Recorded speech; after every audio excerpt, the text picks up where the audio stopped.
sa kanya, okay lang, di ka naman makatawid. Pag tinanong saan tatawid, dyan sa EDSA. Ganun dapat kalakas ang loob mo na nag-networking ka because, ladies and gentlemen, believe me, nakatawid ka na. When a lot of people cannot even cross because they're afraid, because they have no opportunity. When a lot of people hindi makatawid-tawid kasi hindi nila kaya, wala silang opportunity. O kaya hindi nila ma-break yung kanilang old beliefs or programs or paradigm. Ikaw na nag-i-aim global, nandito ka na. Kaya kahit hindi ka successful, dapat, kahit hindi ka pa successful, kahit na tinatrabaho pa lang natin ang network mo, dapat thankful ka na. Grateful ka na dapat. Kasi nakatawid ka na. Kaya sasabihin mo, yes, nakatawid na ako.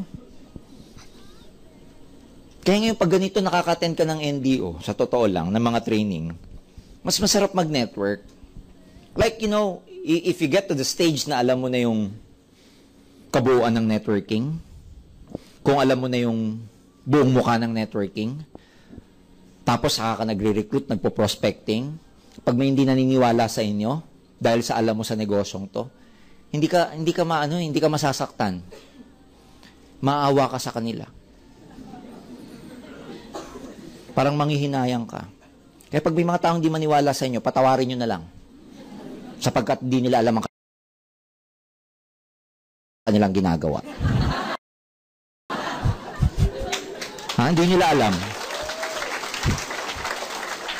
Kasi ang akala nila sa networking, bilog-bilog lang eh. Akala nila, recute lang dito eh. Hindi nila alam, quadrant ito na, tumatawid ka. Not only that, may mas malalim pang bahagi ang networking, yung tinatawag na law of leverage. Kaibigan, ito ang tatandaan nyo kahit hindi na ho kayo, hindi tayo magkita-kita. Hindi ko alam kung sino sa inyo yung mag-stay for good sa networking o sa AIM Ang huwag nyo kakalimutan sa buhay yung tinatawag na law of leverage because according to experts, this is the most important technique to wealth. Ulitin ko most important technique siya to wealth. Ano ba yung law of leverage? The ability to multiply yourself. The ability to multiply your time. Yan ang dahilan kung bakit sa atin may recruiting. Kasi kaya ka nagre-recruit para paramihin yung sarili mo. Kaya yung mga tao na ayaw nila sa networking kasi daw may recruit, ang inaayawan nila actually yung law of leverage. Ang inaayawan nila yung most important technique to wealth. Kaya pag nagre-recruit ka, wag mong ikahiya. Kasi ginagawa mo yung most important technique to wealth. Huwag mo ikahiya yung pagre-recruit because this is the most important technique to wealth. Ladies and gentlemen, believe me. The richest man in the Philippines right now is Mr. Henry C. Do you know how he was able to do that? According to Forbes magazine, last year, 2011, sorry, hindi pa 2012 to Noong 2011, si Henry C., ang worth niya is about $7.4 billion. Gaano kalaking pera yung 7.4 billion? Sige nga. Malaki, maliit? Ay, sobrang laki yan. Gawin na lang nating 7 billion na lang. Para madaling computin. 7 billion, magkano yun sa peso? Sa 40. 7 billion times 40 pesos per dollar. Magkano yan? 280 billion yan. Tama ba? Tama. Siyam na zero po yan. Ang dami zero. Yung iba nga, 2 zero lang. Hirap na siya. Siyam Gano'n kalaki yung pera? 280 billion. Gusto niyo malaman? Kung ikaw si Henry C. at uubusin mo yan, paano mo ubusin? Di mo maubos. Kahit 1 milyon ang ubusin mo araw-araw. Kunwari, meron ka 280 billion. Ubusin mo. Ang goal mo, ubusin. Gumastos ka 1 million a day para lang maubos siya. Magkano magastos mo sa 1 linggo? 7 million lang. Sa 1 buwan? 30 million. Sa 1 taon, 365 million lang. Simply divide this by 365 million. Ang lalabas dyan, years. Gusto niyo malaman ilang years? Ha? 976 years. Ganyang kalaki perang yan. Paano mo ubusin? Kailangan mong mamatay, mabuhay, mamatay, mabuhay, mamatay, mabuhay bago mo maubos. At yan yung kayamanan, nakaapu-apu-apu-apuhan na niya, mayaman na. Diba 2012 lang ngayon? Malamang yung Henry C. family by 2100, kilala pa si Henry C. yung lolo eh. Tama? Baka pag yung mga apo niya naglalaro, alam mo yung lolo ng lolo ko, si Henry C. Tama ba? Kayo po yung lolo ng lolo nyo, kilala nyo pa? Walang nagawa eh, kaya hindi natin kilala. Tama ba? Can you imagine gano'ng kalaki? And how was he able to do that? Because of leverage. Paano? Oh, isa sa mga negosyo nito yung tinatawag na SM Prime Holdings Company. It's a holding company. Under that company, maraming kumpanya. Nandyan yung SM. SM, marami konti. Bawat SM, tanong, may tenant wala? Meron. Ang SM, maliit na community. Pag pumasok ka, bayad ka sa parking. Pag nag-shopping ka, kita siya. Pag nagutom mga anak mo, kita siya. Pag nanood ng sine, kita na naman siya. Bago ka umuwi, yung kinain mo lahat, pati basura, kita siya. Pati basura ni Henry C. binibili. Kung alam niyo po sa loob ng SM, may mga contractor yan, binibili basura niya. Can you imagine? Eh sa dami ng SM, magkano kinikita ni Henry C? Buti kung SM lang. Meron pa siyang BDO. Daming BDO. Alam niyo, 10 years ago, kilala niyo yung BDO? Hindi. Hindi. Ano ginawa niya? Bakit nakilala BDO? Aggressive, nag-branch out. Tapos pinalitan niya pa yung banking hours. From 9 to 3, ginawa niyang 9 to 5. Pag yung bangko nasa loob pa ng SM, hanggang alas 6 pa yung iba. Kanya yung alas 7 pa nga eh. Dati naghahabol kang yung cheque mo, puputok, alas 3 lang. Tama, popondohan. Ngayon hanggang alas 5, meron ka. Kung nalate ka sa alas 5, takbo ka sa mall. May BDO sa mall eh. Hanggang alas 7. Ang galing. Buti kung BDO lang. Meron pa siyang China Bank. Oh, kanya rin yan eh. Oh, ano pa? Meron pa siyang SM Development Corporation. Oh, meron pa siyang manufacturing. Alam niyo yung bonus? Kanya yan eh. Nasa retail pa siya. Nasa real estate pa. Ang dami negosyo. Ano negosyo niya? Ha? Bilog-bilog. Sinusutan, ganun din eh. Oh, meron siyang La Tondena. Oh, meron siyang Fortune Tobacco. Although part ng Fortune Tobacco already sold. Meron siyang Philippine Airlines. Although, ayan, majority stakeholder na lang siya dyan. Meron siyang PNB. Oh, meron siyang Allied Bank. Oh, meron pa siyang Asia Brewery. Oh, meron pa siyang Eton. Meron pa siyang Century. Ang dami.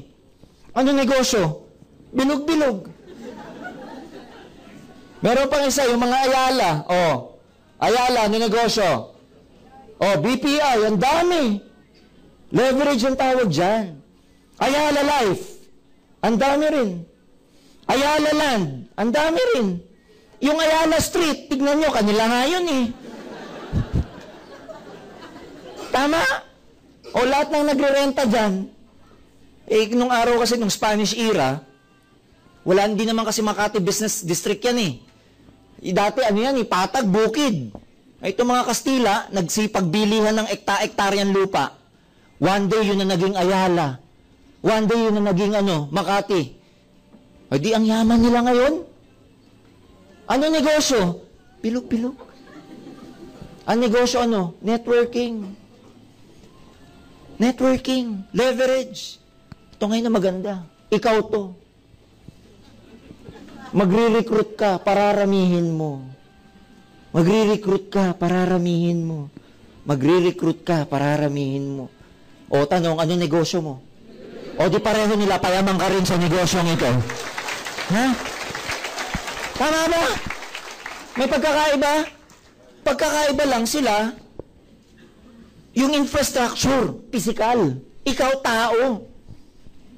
Can you imagine, yung isang top distributor natin dito, hindi ko sasabihin ng pangalan, si Joseph Lim. Can you imagine the guy at 29, ang average monthly income is 1.5 million. Average. A month. Looking back, ladies and gentlemen, anong negosyo meron ka dapat sa traditional business para kumita ka ng 1.5 million a month? Talo pa nito franchise ng McDonald's eh. Talo pa nito franchise ng Jollibee. Na magkano franchise ng Jollibee? 20 million. Ni hindi kikita ang isang Jollibee ng 1.5 million? No!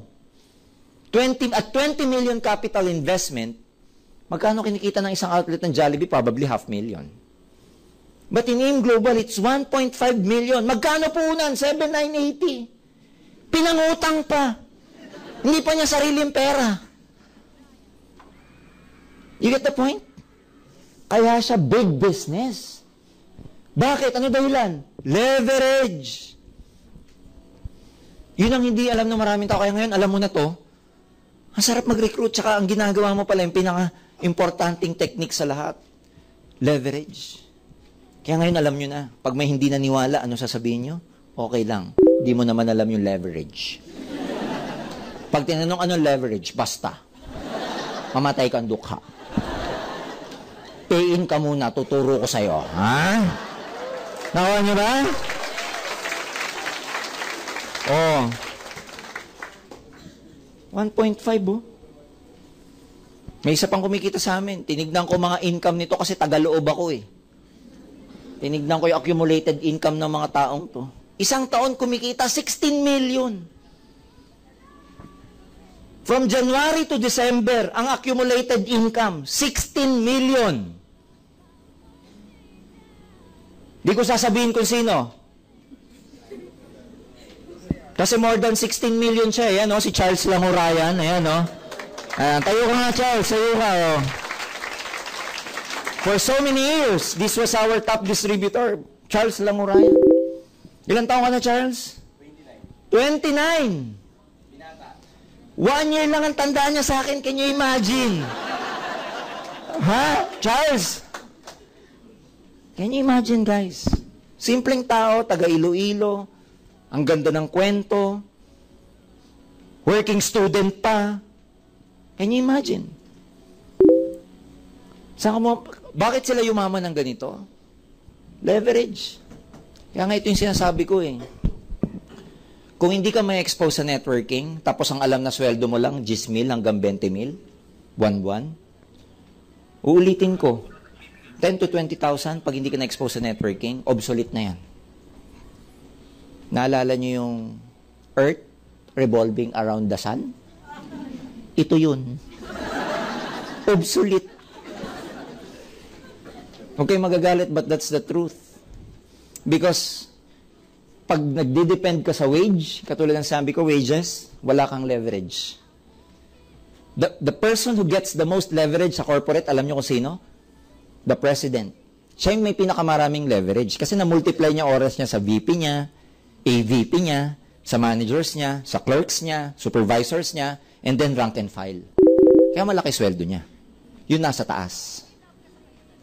Diba? President, oh, ito. President, oh. May VP, assistant vice president, mga manager, supervisor, assistant supervisor, tapos rank and file na rito.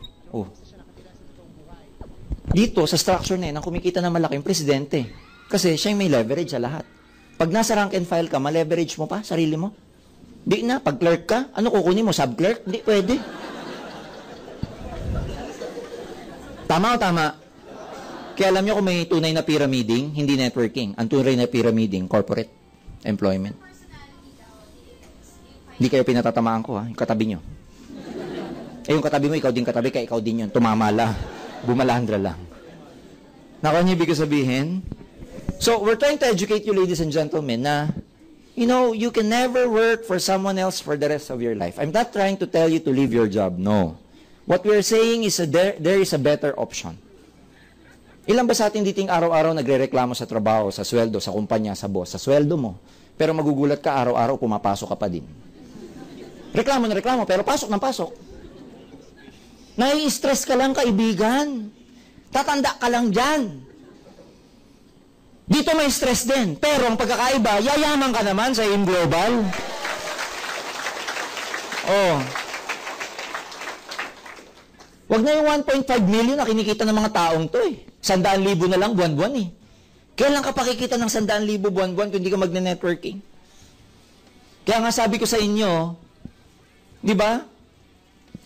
Sabi ni Victor Hugo, there is no more powerful than any idea whose time has come. Wala na daw hihigit na mas powerful pa sa isang idea na dumating na ang tamang oras niya.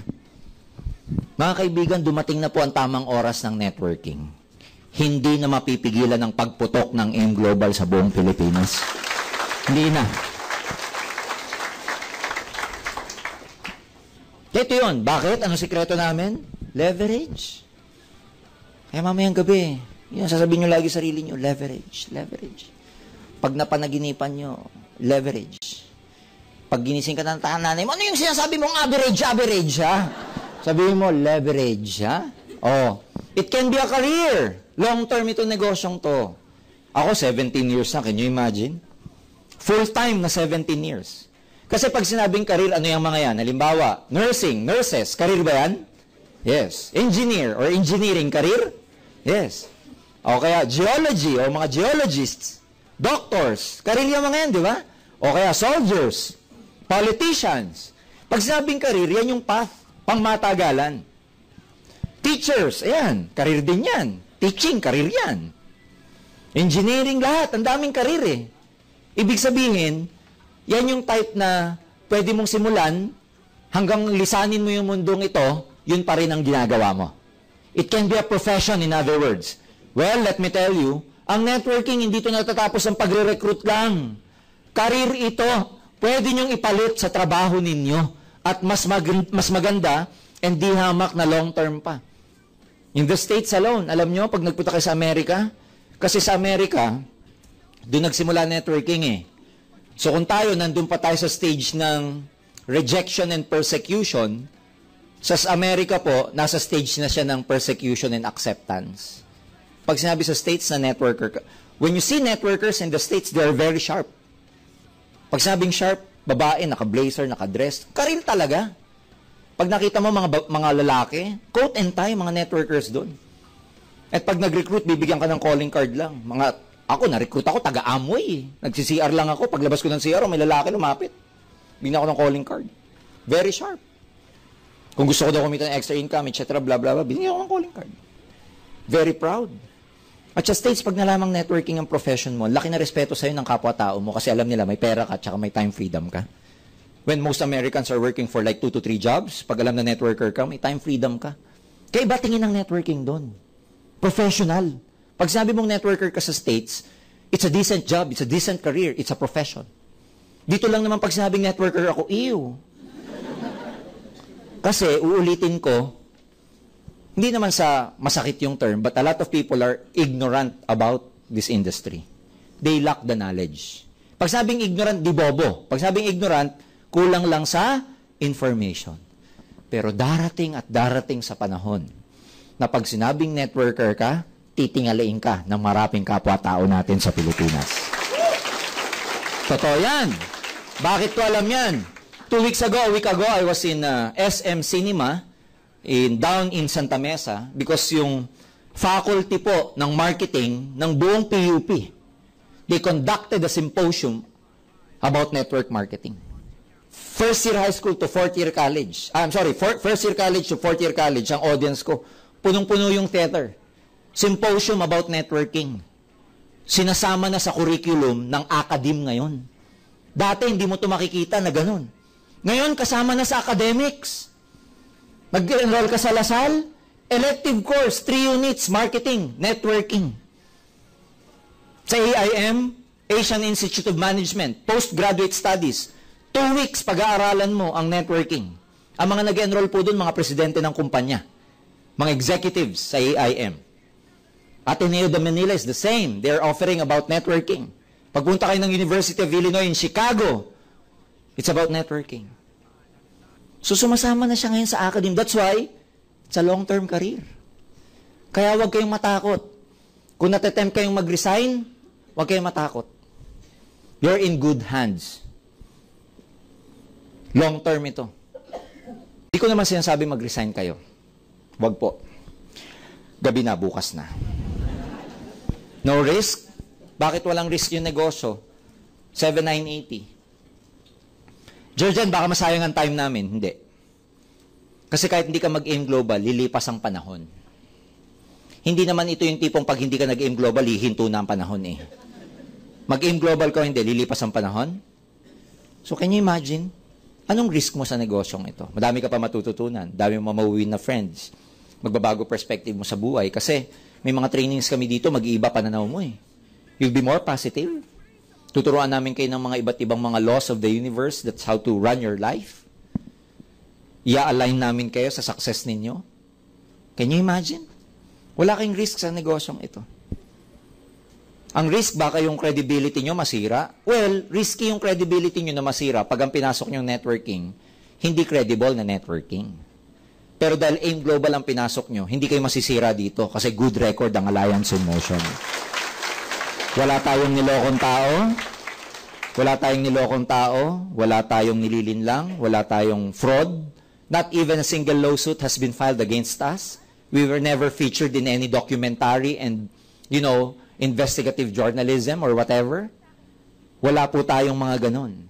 Kaya very credible siya. Hindi kayo masisira. At ito yung networking na pag nakita nyo, ang crowd ng AIM Global, halo, may bata, may gitna, may thunders. Ha? Iba-iba. Iba-iba. Lahat covered. Clear? It's a portable business. Kahit saan pwede mong dalhin. Kahit sa aeroplano, pwede ka mag-recruit. Sarap mag-recruit sa aeroplano eh. Yung katabi mo. Kahit ayaw, makikinig eh. Hindi pwedeng pumara eh. Para, ayoko na, hindi eh.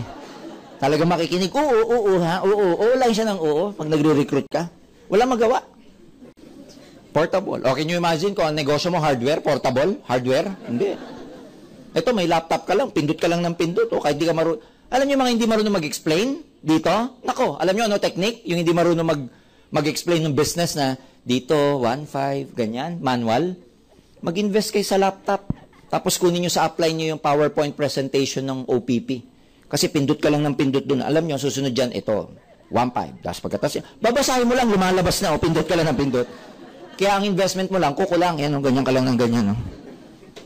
Totoo yan, yung mga taong, mga downlines namin, distributors namin from the provinces na hindi kayang mag-manual OPP, they get the USB from their upline, copy it in their laptop, pindot lang ng pindot. Tapos ang laptop pa nila, hindi pa yung malalaki, yung notebook lang, yung maliliit. So can you imagine, kahit saan ka magpunta, pindot ka lang ng pindot. It's a portable business. Ang galing, di ba? Ano pa? It's a global business, ladies and gentlemen. Whether you like it or not, people are more connected now than ever. We're very proud to tell you that 2 days ago, we officially launched, we officially opened our international headquarters in Hong Kong. Kabubukas lang po nung office natin sa Hong Kong. Ang maganda sa Hong Kong, lahat ng products sa Philippines, products din sa Hong Kong. Kung meron tayo ditong 11 products, may 11 products din sila ron. So, ang dali. Ang dami namin mga distributors ng mga network nila nasa iba't ibang lupalop ng daigdig. Can you imagine? Lalo na ngayon dahil sa FB, ang dami makukuha online. Ladies and gentlemen, it's a global business. That's why ang impact ng AIM, networking, you can practically make money 24 hours a day. Bakit 24 hours? Halimbawa, may grupo ka sa States. Oh, sa mga oras ito, mamaya tulog ka na. Pero mga grupo mo sa States, gigising na.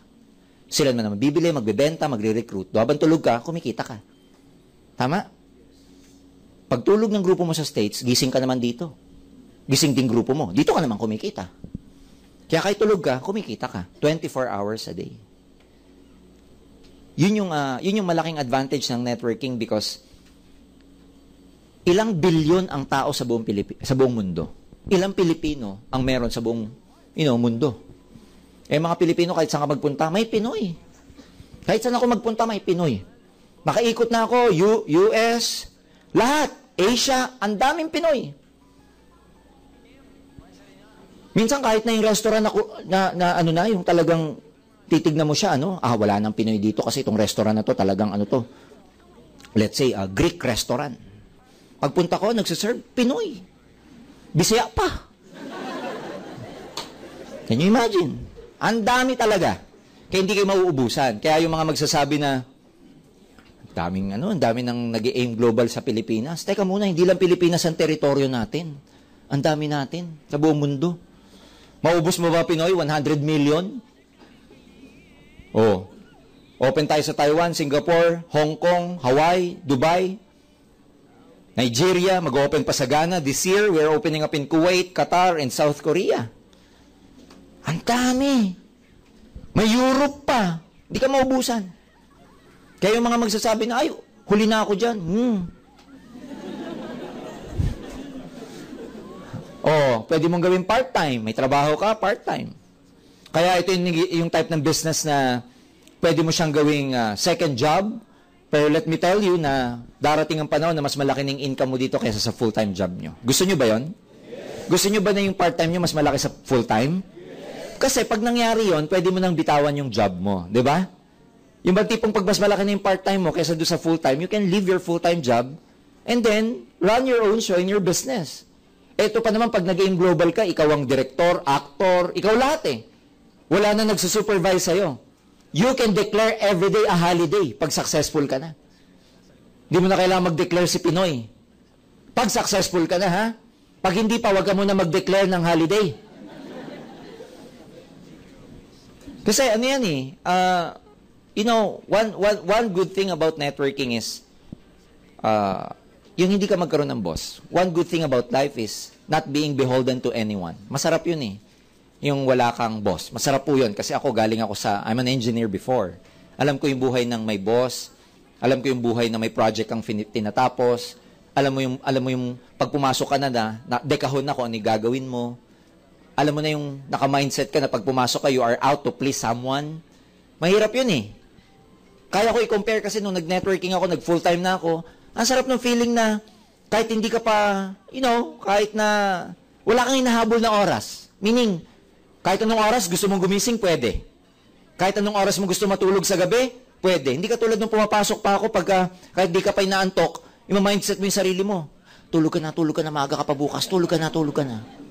At kahit anong himbing ng tulog mo sa umaga, pag kailangan mong pumasok, papasok ka na, gigising ka na. Yung maliit na gano'n na bagay, alam na, napaka-grateful ko sa networking because of the freedom it gave me. And mangyayari yun dito kasi naka-design ka to be, to become really successful. May baby camel na nagtanong sa mami camel. Sabi niya, Mami, bakit po yung pilik mata natin ang haba? Sabi nung mami camel, kasi naka-design yan for the desert. Para pag nagkaroon ng sandstorm or wind or whatever, hindi tayo mapupuwing or the sun will never go inside our eyes. Parang ganyan. Ganun po ba, Mami? Mami, bakit po mahaba legs natin, Mami? Naka-design yan for the desert. Kasi syempre, yung sand malambot, and kailangan mahaba yung legs natin so that when we walk, hindi tayo ma-stack up or hindi tayo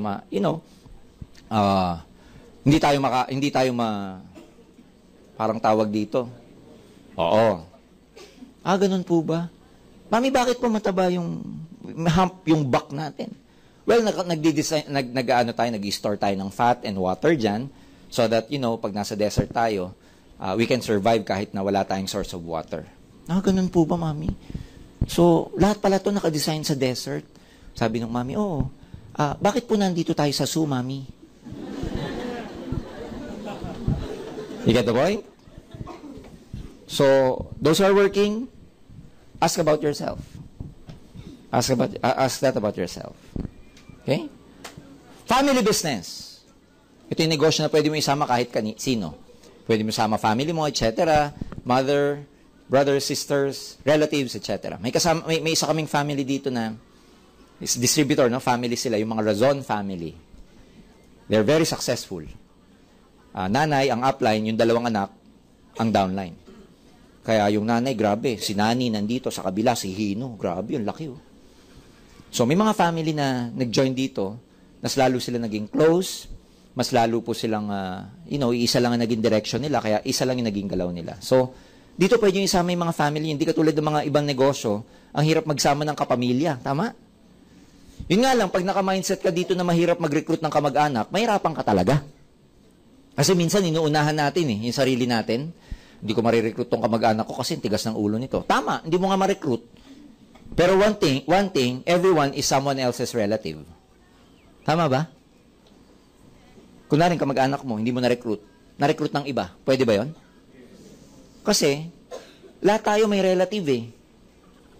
So ang maganda rito, kahit sino pwede nyo isama. Isa na appreciate ko sa networking, alam nyo yung lahat pwede mo isama. Pero kung ayaw mong katrabaho, pwede ka rin mamili. Tama? Sa job, di ka pwede mamili ng boss mo. Tama? Sa corporate, di ka pwedeng mamili kung sino makakasama mo. Dito, pwede ka mamili kung sino makakasama mo. Kaya, para sa akin, kung sino yung gusto nyo isama, makaibigan ninyo, ako, ang laking naging advantage sa amin na networking kasi mga naging downline ko o kasama ko sa business, mga kasama ko rin ng college. So, naisama ko sila sa business. Kaya parang, alam mo yun, para lang kaming nag-aaral, para lang kaming nasa college days so nagne-network kami. Isa pa, yung mga taong ayaw mong isama, pwede mo rin piliin, huwag mo rekrutin. Para hindi kayo magkasama-sama dito. Marirecruit nga lang ng iba, magkakasama pa rin kayo. Di ba? Ayan, so, yun yung pinakita ko kanina. Yun po yung mga bagay na makukuha nyo sa networking. But, as I said, that alam mo na, educated ka na about the bigger picture about this business. Ladies and gentlemen, ulitin ko, pag may hindi naniwala, everyone, dapat hindi na kayo madala kasi unang-una, mas alam nyo na kung ano yung nawala sa taong yun pag hindi siya sumama sa inyo. Hindi kayo nawalan, sila nawawalan. So, ang trabaho mo, ibigay yung opportunity. Pag ayaw nila, wala kayong magagawa ron. Pag nagustuhan nila, di okay. Pag ayaw, wala talaga. Dito, papasok yung importance ng tamang attitude. Kasi, attitude is everything in this business. Kahit maganda yung negosyo natin, kahit malayo mararating mo dito, pero believe me, pagka hindi naman tama yung attitude mo, wala ring taong sasama sa'yo. May sasama man, pero magkukwit din sila along the way. So dito dapat tama. Ibig sabihin, may mga proper attitude tayong ipapractice. Number 1, dapat magkaroon ka ng good learning attitude. As I said, hindi natin kailangan na linya to. Pag pumasok ka dito, it doesn't matter kung linya mo siya o hindi. Kahit ano pa yung profession mo, it's okay. Pero pag nandito ka na, you must have a good learning attitude to learn. There is everything to learn. Hindi importanteng linya mo siya. Pero pag nandito ka, dapat gawin mo na siyang linya. And paano mo siya magagawang linya? By learning about this. Ako, nung pumasok ako ng first year college, hindi ko naman linya engineering eh. Naging linya ko siya after 5 years. Kasi pinag-aralan ko. Ganito rin to. Hindi ibig sabing networker ka pag pumasok dito. No. It's okay. Pero pag nandito ka, paano mo siya gagawing linya? Attend. Kasi pag uma-attend ka ng training, tumataas yung kumpiyansa mo eh. Do you feel good? Yes. Ngayong NDO, do you feel good? Yes. Di ba parang yung iba nga, pakiramdam parang gusto na umuwi, gusto mo na mag-recruit, no? Yung bang tipong iniisip mo, gusto ko na umuwi. Parang paglabas mo dito, parang kang toro na umuusok yung ilong. Yung bang tipong, nasaan kayo mga recruit? Nasaan kayo? Ha? Pero pag na-enjoy ka, ang hirap talaga. Grabe, magkukwit na ako. Tama ba? Kasi pagka ikaw, parang baterya lang yan eh. Nade-drain din tayo sa labas, so pupunta kayo dito para mag-recharge. Pangalawa, hindi lang yon. Pupunta kayo dito kasi itong office natin, ito yung atmosphere, ito yung environment, naka-vibration, ibig sabihin, naka-frequency mo. Ibig sabihin, pareho kayo ng vibration ng mga tao dito eh. Ito yung environment na pag pumasok ka, iba vibration dito. Mataas ang energy, very positive. Tapos, pare-pareho kayo ng frequency. Kahit na hindi kayo nag-uusap ng katabi mo, you feel energized. Hindi ka tulad sa trabaho, nakaka-drain. Ganito yan eh. Pag meron kayong gustong makuha sa buhay, katulad ng sinabi ko kanina, higher self. Pag gusto mo maging successful, you want to get your dreams, tandaan nyo to, nag-iiba na po yung vibration nyo. Ulitin ko, kasi everything is made up of energy and everything is vibrating. So pag may gusto ka makuha, quote-unquote, in AIM Global, nag-iiba na yung vibration mo. In fact, pati salita mo, nag-iiba na eh. Tama? In fact, pag ang kasama mo, hindi taga AIM Global at kung ano mga pinag-uusapan, hindi ka na makarelate. Meron ba ganun dito? Yung mga matatagal dito, di ba dati, nasasakyan mo yung kaopisina mo pagka may ka-office mate ka who keeps on ranting, alam mo yung nagra-rant, yung who keeps saying, complaining, and, alam mo ganito, ganyan, nasasakyan mo pa siya. Pero nung nag-aim global ka, naka-attend ka ng mga training, pag pinakikinggan mo siya, parang, hindi mo na mag-get, parang, hello, ang simple-simple ng problema mo, ganyan ka. Tama ba? Pati minsan yung languages, nag-iiba na. Dati pag ang pinag-uusapan nyo, yung chismis, okay lang. Pero pag nag-aim global ka na, tapos may chismis ka naririnig, parang hindi na tama, hindi ka na makarelate. Tama ba? Dati ang pinag-uusapan sa office, parang, bago relo ko, bago sapatos ko. Pag nag-aim global ka, hindi ka na na-impress doon. Kasi ang tinitignan mo, magiging bago kotse ko. Tama ba? Naintindihan ba nila ako? Kasi nag-iiba na yung vibration mo. Nag-iiba na siya. Unfortunately, pag may mga kaibigan ka na hindi nakasabay sa vibration mo, hindi mo talaga sila maisasama sa negosyong ito. Meron talagang maiiwan kayo kasi gusto mo na mag-grow. Sa isang room na punong-puno ng furniture at magpapasok ka ng panibagong furniture, ano gagawin mo para magkasya? Magtatanggal ka. Tama ba? Sa buhay, ganun din. Hindi ko sinasabing may tatanggalin kayong tao. Para mayroong bago. Pero dahil nagbabago na yung vibration nyo, marami kayong mga magiging kasama, dahil hindi nyo na pareho ng vibration, hindi nyo na sila magets. Kaya pag pumupunta kayo dito, ang nakakasama nyo dito, yung kaparehas nyo ng vibration. That's why you feel good when you are here. You feel at home when you are here. Kasi tumataas na yung level ng vibration nyo. So, ganun din. By having a good learning attitude, again, pataas pa ng pataas yung vibration na yan. Kasi pag ang caterpillar naging butterfly na, yung butterfly, hindi na pwedeng makibarkada sa caterpillar. And at the same way, yung caterpillar, hindi niya na pwedeng maging barkada yung butterfly. Tama ba? Kaya marami talaga kayong kaibigan na sa ayaw at sa gusto nyo, hindi nyo talaga maisasama dito.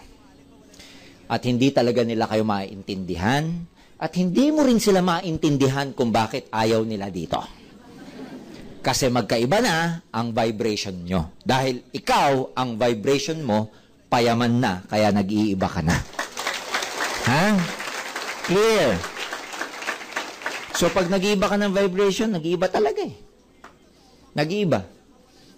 So, have a good learning attitude, ladies and gentlemen.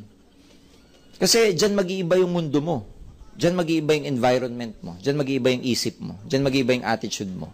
Dyan mag-iiba yung principles mo. Diyan may align yung tamang principles para maging successful ka. So have a good learning attitude. Number 2, commit.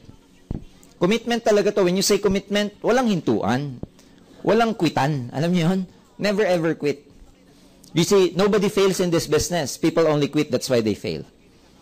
So as long as nandito ka, committed ka, malayo mararating nyo sa negosyong ito. Importante yung commitment.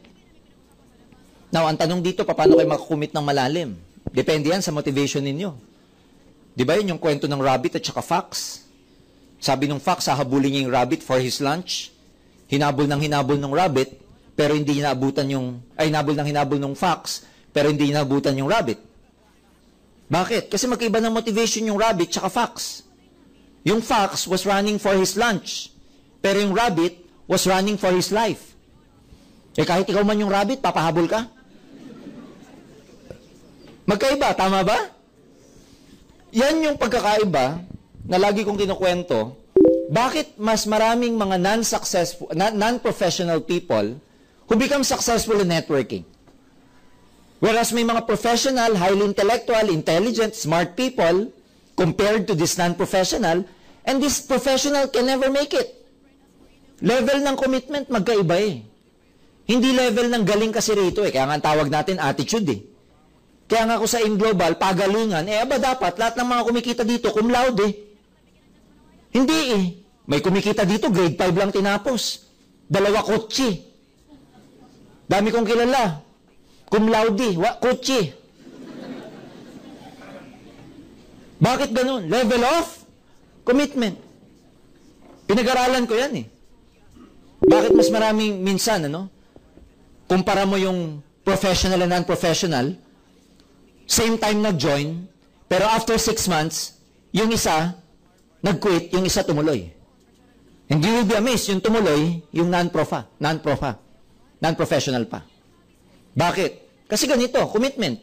Yung professional, pag nag-join, at the back of his mind, meron siyang fallback eh. Kuha niya? Meron siyang babalikan eh. Yung non-professional, pag nag-join, walang babalikan eh. Tricycle driver nung nag-join eh. Tawag ko dun sa job nun, dead-end job, ang tawag sa mga ganun. Pag sabing dead-end, dead-end. Walang promotion dun eh. Nakakita kayo na promote tricycle driver? Wala. Tama ba? Ang tawag dun, dead-end job. Leo Kaduyak, nagtitinda ng tuyo, dead-end job. Kaya nung ginawa networking, nakakita dito ng pag-asa na magbabago buhay nila, buhos na lahat. Wala nang babalikan eh. Parang yung rabbit, running for their lives. Yung engineer nag-join, yung secretary, mataas ang sweldo, nag-join. Nahirapan ng konti, huwag na, katamad naman, kumikita naman ako. Na-reject lang, ayaw na. Napahiya lang ng konti, tapakan lang yung pride, ayaw na. Yun ang maganda sa non-pro, what pride?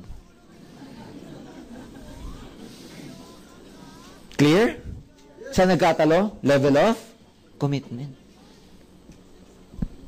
So ako, nung nag-join ako, kahit na iniisip ko may fallback ako, mindset ko yung sarili ko. Kahit alam ko na may fallback ako sa work ko, I came from a good job, I came from a good company, believe me. I came a very, very good, promising career ang iniwan ko. Pero, mindset ko yung sarili ko na, ito yung gusto ko eh. Dito ko makukuha yung mga pangarap ko in a shorter period of time. Kaya, buhos, galing. Alam niyo yun yung commitment na when Julius Caesar was trying to conquer Europe, ang pinasok niya Sicily. He got about 10,000 soldiers behind him. But upon landing, pagdating nila sa Sicily, they were faced with about 100,000 opponents. 10:1 ang ratio. 10,000 sila, kalaban nila 100,000. And his generals were telling him, "Sir, let's just go back to Rome and, ang gawin natin, pag balik na lang tayo with more reinforcements." Ano sabi niya? Julius Caesar, being a military tactician, ano ginawa niya? Pina-form yung mga soldiers niya, fronting the shore, na yung mga ship nila nasa harap ng mga soldiers. So, may mga soldiers nakaganyan, nasa harap nila yung kanilang ship. Then Julius Caesar started setting the ship on fire in front of those soldiers. So kung ikaw yung kawal, yung barko mo, sinunog sa harap mo, ano magiging motivation mo? Ha? Wala retreat na to. Tama ba? Alam mo lang yun mo, no? Ang tawag doon, commitment. Patay kong patay. Yun. The rest is history. He conquered almost half of Europe. Because of commitment. Patay kong patay. In global, pareho lang. Ano commitment mo rito? Patay ba kung patay? O baka mamaya niyan, pag nahirapan ka na, gusto mo lang to pag good time. Pagka nahirapan ka na, ayaw mo na. Pwede. Believe me, half of your journey towards your success will be faced with a lot of challenges.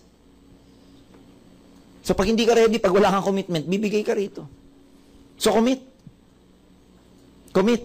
Never quit. Pag uwi nyo mamayang gabi, tabi mo sarili mo, salamin, sa banyo. Sabi mo, you will never stop until you become a global ambassador. Sabi mo. Sabi mo yun. Doon sa tao nakita mo, ha? Sabi mo, kausapin mo yun. I will never quit until I become a global ambassador. Make sure lang tulog na mga tao sa bahay nyo. Kasi mamaya marinig ka ng nanay mo, nagsasalita ka mag-isa. Lalo magagalit sa sabi ko na nga ba yung AIM Global niya, babaliw na yung anak ko eh. Nagsasalita na mag-isa. Ha? Commit. Believe. Believing is very important in this business. Kasi ang belief ang papalit sa doubt ninyo. Believe, ladies and gentlemen. Dito papasok yung law of attraction eh. What you believe, yun ang na-attract nyo. Ang mind natin, the universe operates in such a way, hindi niya alam kung ano yung positive and negative. Hindi niya alam kung yung iniisip mo, gusto mo o ayaw mo.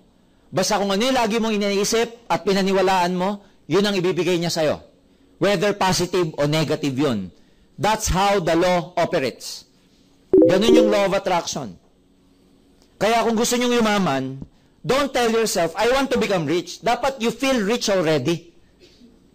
Because pag lagi mong iniisip, I want, when the universe will keep you in a place of always wanting. Ganun yung law of attraction. So believe. Because what the mind can conceive and believe, it can achieve. Kung ano daw yung naisip mo at pinaniwalaan mo, nagiging totoo. Biblical pa yan. Ayan o. Everything is possible for him who believes. Saka maniniwala. Siyempre, niwala ka sa company. Well, we are very proud to tell you, we happen to be the largest and biggest networking company right now in the whole Philippines. Believe in the company. We're very stable. Ladies and gentlemen, 7 years na yung sistema natin. Hindi na tayo nag-experiment. Meron tayo talagang sistema. Hindi na tayo, ito yung trial period ng networking. Tapos na tayo dyan. Tayo po meron ng effective platform. May plataforma talaga tayo kung paano gagawing successful ang mga distributors. We're very happy to tell you, meron tayong mga trainings. Ini-equip namin kayo ng right tools. Ini-equip namin kayo with the right infrastructure, support system. Ladies and gentlemen, how can we go wrong? Ang captain of the ship natin, itong tatlo, vast ang experience nila sa networking. Gagawin mo, sasabay ka lang.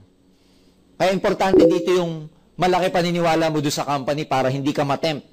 Hindi totoo yung pag ang company mas bago, mas maganda. Never. It's an old myth in networking. Matagal na pong yan, haka-haka na mas bago, mas maganda. No. Mas matagal, mas maganda, mas stable. What else? Of course, it's more fun in AIM Global. Believe in the products. There's no shortcut. The only way you can believe in the product is to use the products. Walang shortcut dyan. Kailangan, as a professional networker, gusto nyong gawing career to, user kayo ng product. Bakit? Example ka sa grupo mo. Ang hirap nung pupunta downline mo sa bahay nyo, coffee mo, coffee ko. Pag ikaw, ang coffee mo, coffee ko, may tama ka. Taga-AIM Global ka, tas ang coffee mo, coffee ko. Alam mo kung bakit? Pag heavy user ka ng product, ang magiging downlines mo, users din ng product. Tama? Pag nakikita nila ikaw, baliw ka sa product, iniinom mo, etc. Pag nakita ka nila, iinom ba sila? Gagamit ba sila? O di mas malaki unilevel at saka stair-step mo? Clear? So believe in the products. Kailangan, you have to be a product, you have to be the product of your product. Ganda to sa bad breath. Kausap mo. Text-text na lang. Text-text. Kasi bad breath ka. Hindi ka nagtutoothpaste nung toothpaste natin. Okay? Oh, of course, believe in your upline. They are your roadmap to success. Sila magtuturo sa inyo. Sila yung coach ninyo. Maganda dito yung you fully trust your upline. Kasi minsan, pagka may trust ka sa upline mo, kahit hindi mo alam kung saan kayo pupunta, basta may trust ka, you will never question him or her. Tama ba? Parang tayo nung bata, dahil we fully trust our parents, kahit saan tayo magpunta, kampante tayo kasi hindi tayo pababayaan ng parents natin. Tama? Yung bang tipong kahit i-itcha ka ng gano'n, natutuwa ka pa nga eh. Ikaw ngayon, itcha ka ng upline mo, matutuwa ka? Pag hindi ka natuwa, wala kang tiwala sa upline mo. Tama? Totoo yun, di ba? Baka mamaya naman kasi pag initcha ka, tatalikuran ka pala ng upline. Believe in your upline. Kasi, ang mga uplines, alam nyo, tao din. They commit mistakes, may pagkukulang din. Walang perfect. Huwag nyong hanapin yung kakulangan nila. Huwag nyong i-highlight kung anong weakness nila. Mahirap maging upline. Kasi yung upline, iniisip niya lagi yung kapakanan ng downline. So, palakpakan nyo yung mga uplines ninyo. Sabihin mo sa kanya, sabihin mo sa upline mo, I love you. Sabi nyung isa, I love you. Dabog, may kasamang dabog. Hindi, totoo yan kasi, alam mo, body-body dapat kayo ng uplines nyo. Okay? Kayo yung magkadikit. ang burden nalilesen pagka nagtutulungan kayo. At the end of the day, it's the relationship that will, make you successful in this business. Dapat maganda yung team up ninyo, camaraderie ninyo ng grupo ninyo. Happy ba kayo sa upline nyo? Yes! Diba? Yung iba natatawa. Natatawa siya kung happy siya sa upline niya. So believe in them. Of course, believe in your downlines. Yung downline ninyo, parang parang pagpapalaki ng mga bata. Yung mga bata kasi, sa parenting ba, kung ano daw yung sinasabi mo sa kids, okay, whether positive or negative, it goes through their subconscious mind na pag pinaniwalaan nila, yun ang mangyayari sa buhay nila. Katulad no, si Tiger Woods, bata pa, did you know that Tiger Woods was actually playing golf at an early age of 3? 3 years old pa lang, pumapalo na po yun. Yung laruan na golf. And yung father niya, laging sinasabi sa kanya, you will be a world champion. You will be a world champion. Pinaniwalaan ng bata. World champion. Kung kilala nyo si Martina Hingis, Australian, no? She happens to be the youngest Wimbledon champion sa ladies division. Nung sinapupunan pa si Martina Hingis, yung nanay niya, avid fan ni Martina Navratilova. Yung Martina Navratilova, yun po yung sikat na tennis player nung araw. Fan yung nanay. So pinangalan niya doon sa anak niya, Martina, tapos ang apelyido, Hingis. So sinasabi niya, bata pa lang si Hingis, sa tiyan pa lang, di ba? Idol na idol kasi nung nanay si Martina Navratilova, sinabi doon sa baby Hingis na, magiging katulad ka ni Martina Navratilova. And true enough. Habang lumalaki itong mga bata, yun ang reinforcement, yun ang nangyari. Totoo yan, scientifically it was proven. Yung mga singers, mga anak nila, more than the genes, ang sasabihin, yung anak kasi, pinaniwalaan niya yung nanay niya, magaling kumanta, tapos sinasabi pa nung nanay, it's in the blood, pinaniwalaan ng anak, magaling na singer din yung anak. The same is true. Doon sasabihin mo, kriminal ka, walang hiya ka eh. Alam mo, pag lumaki ka, mamamatay tao ka. Totoo po yan. Ganon din dito. Believe in your downlines. Pag pinawalaan mo, binigyan mo ng confidence yung downlines mo, binigyan mo ng belief, binigyan mo ng leadership, ganon sila mag-grow eh. Huwag kayong mambe-baby ng downline. Pag binaby nyo downline nyo, hindi sila mag-grow. Hayaan nyo yung downline nyo madapa minsan, magkamali. Hayaan nyo minsan na may kausap siya, hindi ka dumating. Set up yan. Magalit man siya sa'yo, pero okay lang. May natutunan siya doon sa pagkakaiwan mo sa kanya. May ginanyan kami. Downline ko. Gusto namin mag-OPP na siya. Ayaw talaga mag-OPP. Ang galing-galing na ayaw talaga mag-OPP mag-isa. Lagi akong kasama. Cavite, one time. Ako pa rin, sabi, kasi mga kamag-anak ni Aguinaldo, punta kaming Cavite. Alam ko na ginawa kong teknik, nagsakit-sakitan ngipin ko. Nabas pa lang kami, sakit ng ngipin ko, bro, hindi ko kaya talaga magsalita, ikaw na. Lintik, binalin ako na napakaraming Ponstan. Di pa rin nalis. Sabi ko, sakit. Napilitan. Upline ko, ginawa sa akin yan. Upline ko, may home party kami. Dati, ang trabaho ko po dati, nung ako'y nagne-network, tagadala lang ako ng pandemo eh. Yung mga baso, mga ganun, pandemo. Kunwari, betadine, puputi. Yun, ganun lang ako, tagahalo lang ako, ito yung audience. Tagahawak ako, siya nandyan, taganyan ako. Ganyan lang ako. Pagtapos na, takbo ako sa kusina, kuha na naman ng tubig, ganun lang. One time, nag-home party kami. Patapos ng home party, sabi sa mga tao, gusto nyo ba bumalik ako dito sa Sunday? Siyempre, sabi ng mga tao, yes! Kasi yung upline ko, number 1 ng company namin before. Tapos, siya po yung kauna-unahang networker na na-feature po sa documentary like People, Extra. The first one who happened to buy his own Ferrari. Best friend ko nung college to. So sabi ng mga tao, yes, babalik ako. Di ako naman, nasa kusina, naghuhugas ako ng baso. Naku, babalik yung upline ko rito. Sabi ko, pag-uwi namin, kotse kami. Pare thank you kasi babalik ka sa Sunday, hindi ko alam na in-announce mo sa mga tao yun. Hindi ko mikibo, nagda-drive lang. Maya, sabi sa akin, pare, hindi ako pwede sa Sunday, namutla ako. Sabi ko, naku ba naman, bakit in-announce mo pa? Sabi ko, paano yun? Pinakita sa akin yung diary. Parang tingnan mo to. May schedule ako sa Lions Club sa Batangas City. Tagal nang nakaschedule niyan eh.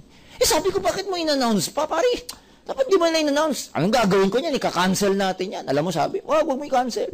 Sabi ko, sino magtutok? Sabi sa akin, ikaw, naku, lalo ako namutla. Sabi ko, pare naman, wala namang ganyanan. Sinumbatan ko na, kala ko ba best friend kita, tapos iiwan mo pala. Galit na galit ako. Paggatid sa bahay namin, di ako kumikibo. Paggatid ko sa bahay namin, alis ako sa kotse niya, dabog pa ako, bang! Pero pag siya speaker sa office, 1 week pa eh. Pag siya speaker sa office, nasa dulo ko, nire-record ko. Alam niyo yung recorder nung araw, yung nakagan. Nakikinggan ko. Doon ako natuto. Home party. Salita ako. And dahil pinabayaan niya ako, doon ako natutong magsalita mag-isa. And from there on, hindi ko na siya nakasama sa mga home party ko. Doon ako lumaki. So minsan gaganunin ka ng upline mo rito. Ang tawag doon, scripted. It was staged na pababayaan ka. Alam mo kung bakit? Ano yan? Nature, even nature has its law. Yung mga eagle, alam nyo ba? Yung mga eagle, yung mga batang eagle, pag nasa nest pa, halimbawa yung mga batang eagle, pag yung nanay nila went on to hunt for a prey, babalik yan sa nest niya, tapos isi-shred niya, let's say, rabbit. Isi-shred niya yung meat ng rabbit, tapos isi-shoot niya dun sa bunganga ng mga inakay niya. Alam niyo yan? Ayan. Habang bata pa ito. Pero alam mo, ginagawa ng eagle, yung mother eagle, para itong mga to, umalis sa nest, yung nest, nilalagyan ng tinik. May tinik yan sa ilalim. Ang pagkakagawa ng nest na yan, may tinik talaga siya. Pero, ang ginagawa ng nanay na eagle, pagkat lumalaki na yung mga anak niya, nilalabas niya na yung mga tinik na nilagay niya.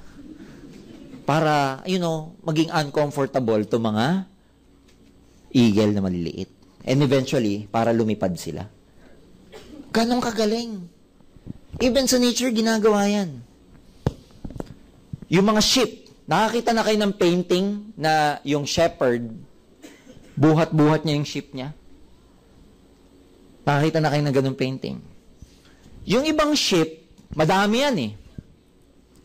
Yung kumakawalang sheep, alam mo ginagawa ng mga shepherd doon? Binabali ang buto. Binabali nila yung, kunwari, puro herd ng sheep to. Yung isa, nagliwaliw. Kukunin yun. Babaliin ang legs nun. Para matuto, para hindi na siya kumawala dun sa herd. Bubuhatin siya. Ganon din dito. Babaliin din ang upline yung tuhod nyo. Lalagyan ng tinik ang mga upuan nyo. Bottom line, if you want to become, really good in networking, you really have to fly on your own. Darating sa panahon kayo mag-OPP ng prospect ninyo. Huwag kayong matakot kasi ang upline nyo naman, hindi kayo pababayaan pag nakikita niyang hindi nyo pa kaya. Hanggat kaya nyo na. Minsan kasi, ikaw wala pang tiwala sa sarili mo, pero yung upline mo nakikita na kaya mo na eh. Ayaw mo lang. Doon lalabas yung pababayaan ka. Pero wag sasama loob nyo dahil doon kayo gagaling. Okay? Of course, kalimutan nyo nang maniwala sa lahat. Wag nyo lang kalilimutang maniwala sa sarili nyo.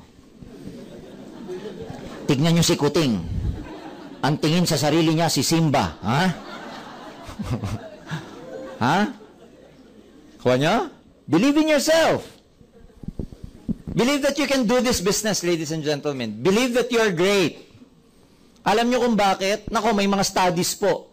Deeper science to. Pero may mga studies kayang i-program ng tao ang DNA niya. Based on his thoughts.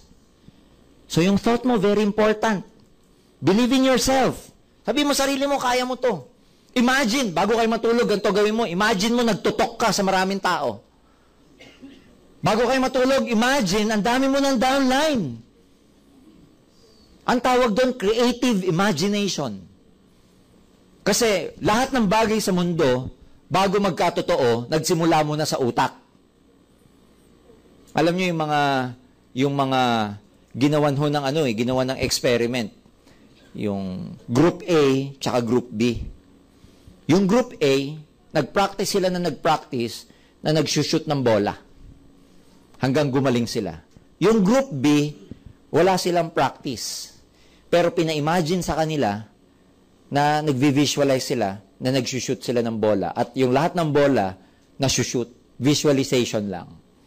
Alam mo, during the actual process, pinag-practice muna. Set A, practice. Set B, ang practice nakapikit. Nagpa-practice lang. Pero lahat ng bola, na-shoot sa isip nila. Alam mo, nung actual na, scoring na, guess what? Yung nag-visualize na lagi na-shoot ang bola, yung set ng students na yon, sila ang mas mataas ang score kesa dun sa tunay na nagpa-practice. That's visualization. Kayo din ganun. Visualize mo. Tutok. Visualize mo, ang ganda na ng suot mo. Visualize mo, naka Louis Vuitton ka na.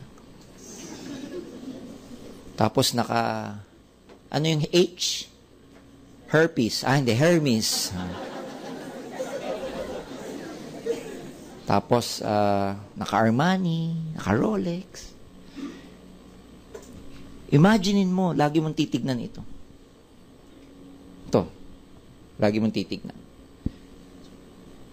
Kasi yan yung mga kamay na hawak na manibela ng kotse mo. Ha? Lagi mong titignan. Ngayon, pag nasa hapagkainan ka at naggagaganyan ka, sabi ng nanay, wala ka ba anak ka na yan? Basta nanay, basta. Ha? Creative imagination ang tawag doon. Totoo yan. Ako, I do believe me, nung nagsisimula ako sa networking, every time bago ako mag-talk, yung ganito, well, ngayon, sanay na ako, pero nung nagsisimula ako, every time ako mag-talk, visualize ko na ano mangyayari sa talk ko. Visualization ang tawag doon. So, believe in yourself. Visualize. Kung wala kayong tiwala sa sarili nyo, visualize. Imagine. Imagine. Nagtotalk ka na, dami ka ng downline. Imagine that you're successful. Alam nyo, ginawan po na experiment yan. May mga... Asa na ba? Nawala. May mga nag-experiment. Ang ginawa nila, kumuha sila ng mga set ng pulgas. Alam nyo yung pulgas? Ayan. Flea. Sa English pa. Ang ginawa nila, nilagay nila sa isang beaker container. Yung beaker container, yun yung makikita nyo na glass ba? Container na may ganyan-ganyan sa laboratory, yung gilid. Ayan. Nilagay nila dyan yung maraming pulgas. Daming pulgas. Ang ginawa, syempre yung pulgas, wala mang gumagapang na pulgas, nagtatalunan, di ba? Ayan. Ginawa nilagyan ng lid, cover, takip. So, syempre yung pulgas, talon pa rin ang talon, pero nauuntog na sila. So, pag nauuntog, syempre, kahit ikaw yung pulgas, sakit niyan. Tuk! Tuk! So, alam nyo, after several weeks, they perfectly set their minds na yung talon nila hanggang dun lang sa hindi sila mauuntog. In other words, natansya nila. Na-set nila yung mind nila such that after several weeks, tinanggal tong lid na to, yung cover, yung talon nila hanggang dito pa din. Hindi pa rin lumalagpas. Totoo po yan. Kasi akala nila meron pa ring cover. Ang tawag dyan, self-imposed limitations. How many of us here na naglalagay tayo ng limitasyon sa sarili natin? Alam nyo, kaya maraming hindi umaasenso sa networking, utak pulgas eh. Hindi ko kaya, mahihain ako, wala akong ma-recruit. Alam nyo, beware of the words you use in this business. Hindi lang in this business, beware of the words you use. Everywhere, kahit sa bahay kayo. Ang words may power. In the beginning, there was word. Di ba? Word lang eh. Let there be light. Nagkaroon ng light. Word lang yun. In the beginning, there was a word, and the word was with God. Beware of the words that you use. May weight yan. May weight yan. Kaya, I have trained myself so much in this business na over the years, pati negative, hindi ko pinapapasok sa tenga ko. I never read news. Newspaper, hindi ako nagbabasa ako ng sports. Tsaka yung I especially love the column of Francis Kong every Sunday sa Philippine Star. It's very good. But yung headlines, etc., hindi ko alam yan. Why? Because whether you like it or not, every negative thing, words that you read, hear, and see, they impact our brain. Whether you like it or not. Kaya, alam nyo, maraming tao, walang tiwala sa sarili. Alam nyo saan galing? Nung bata. Nung bata. Paano tayo tinrain nung bata? Pag may bisita, ano sasabihin sa'yo? Doon ka sa kwarto. Tama, di naging mahiyain ka ngayon. Kasi pag may bisita, ang ano mo, structure mo, hide. Pag may bisita, yung mga bata, doon kayo sa kwarto, kasi magugulo kayo. Problema lalo na paghapunan, dumating bisita. Huwag mo na kayong kakain, doon mo na kayo sa kwarto. Sa kwarto ka muna. Tapos yung tilapia na nasa pagkainan, kakainin ng bisita. Sisilipin ni Bunso, ikaw yung kuya. Sasabihin ng Bunso, Kuya, binaliktad na!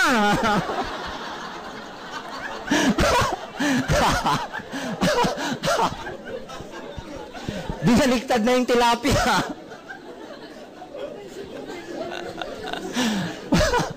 Awa-awa, no?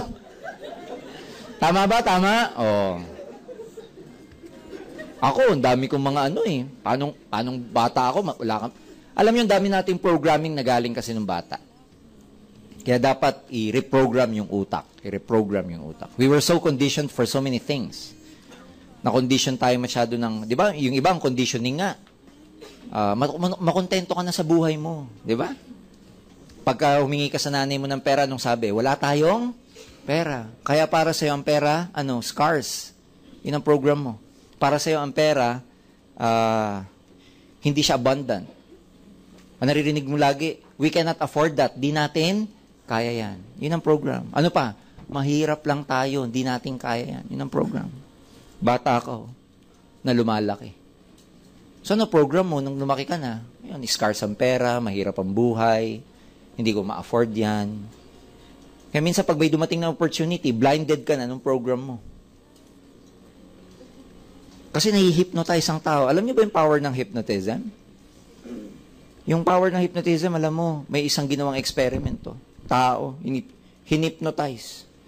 Bilangin mo kamay ko. Sabi nung nag-hypnotize. Ang daliri ko, 11. Yung na-hypnotize, binilang nyo. 1, 2, 11 nga.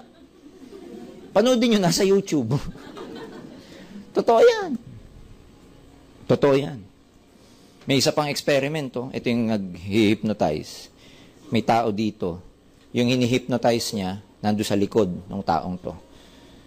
So, yung hini-hypnotize niya, effectively, may tao, ako yung doktor, hini-hypnotize, may tao dito. Tapos yung hini-hypnotize niya, nandun. So, yung hini-hypnotize, nakikita ko, hindi. Nakikita ko, hindi. Hini-hypnotize na yun, ang pagkaka-hypnotize, walang tao in between. Kaya yung hini-hypnotize ko, yung tao dito, kitang-kita ko kahit may nakaharang.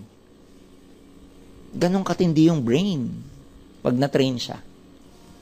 I'm telling you this because, ladies and gentlemen, pag pumasok kayo sa mundo ng networking, tuturuan namin kayo na from now on, lahat ng negative, wag mong i-entertain. Chismis ng kaopisina, sinabi ng nanay, sinabi ng ganito, nasa news. Learn to forget about that muna. Maniwala kayo, 1 week kayo manood ng news. Experiment lang to. 1 week walang news. Makikita nyo gaano kadali mag-prospecting. Gaano kadali magpa-pay-in. Walang news. Ngayon, pag maraming pay-in, saka nyo ibalik yung news. Wala nang magpe-pay-in. Totoo yan, experiment lang. 1 week na walang news, please. Newspaper and media. Saka kayo mag-prospecting, saka kayo mag-recruit, saka kayo magpa-pay-in. Magugulat kayo sa turnout nyo. Nasa brain eh. So yung reinforcement, ito totoo to, self-imposed. Ang dami experiment na ginawa nito. Meron sa Africa. Group tour. Nakita nung isang matanda, may elepante, laking elepante.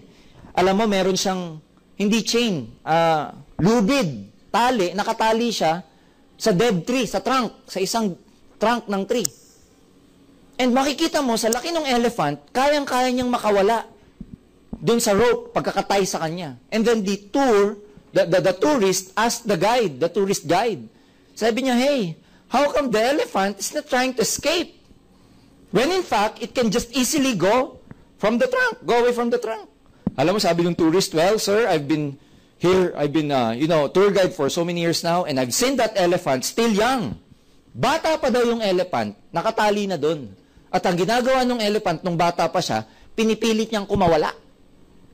Araw-araw, to a point na yung batang elephant, nagdudugo na yung legs niya.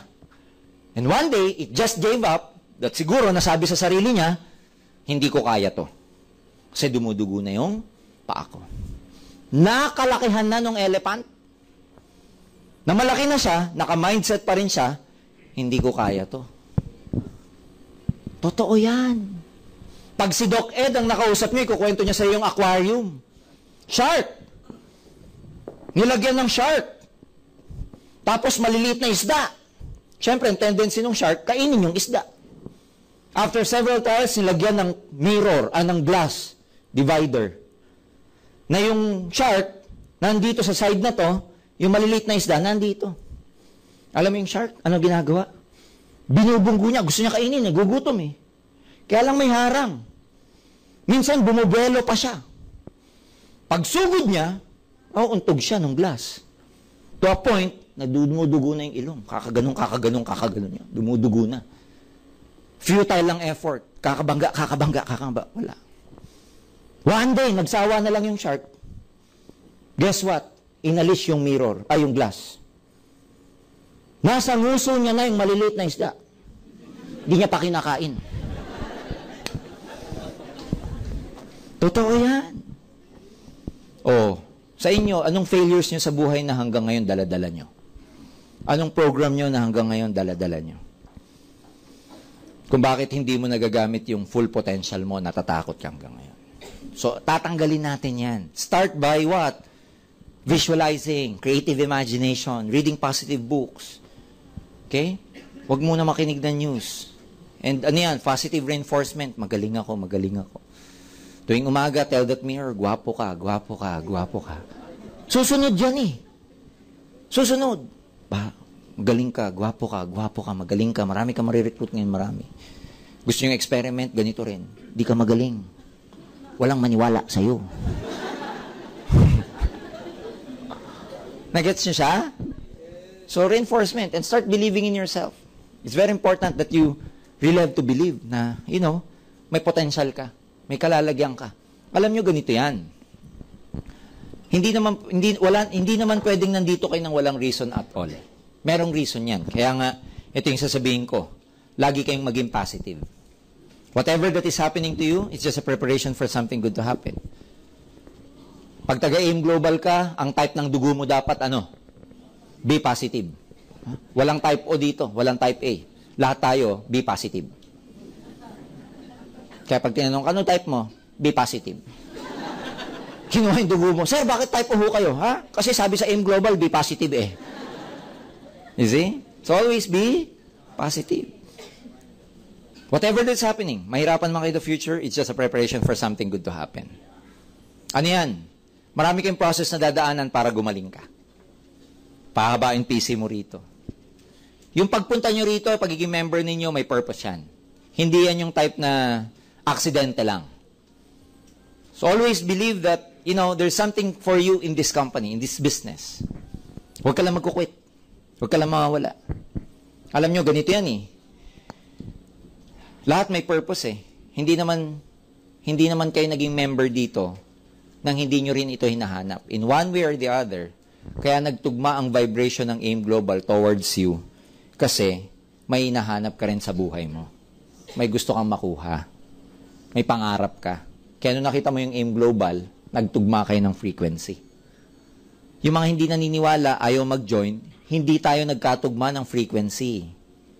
The mere fact na nandito ka, nagkatugma tayo ng frequency. Nagkatugma tayo ng vibration. So dahil nakalock in yung vibration na yan, ladies and gentlemen, something wonderful is gonna happen to you in this company. Huwag ka lang magkukwit.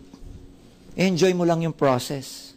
Alam nyo, last week, kasi, it's not how much money you will make in this business, it's who you become when you get there. Ang enjoy nyo dito yung journey ninyo.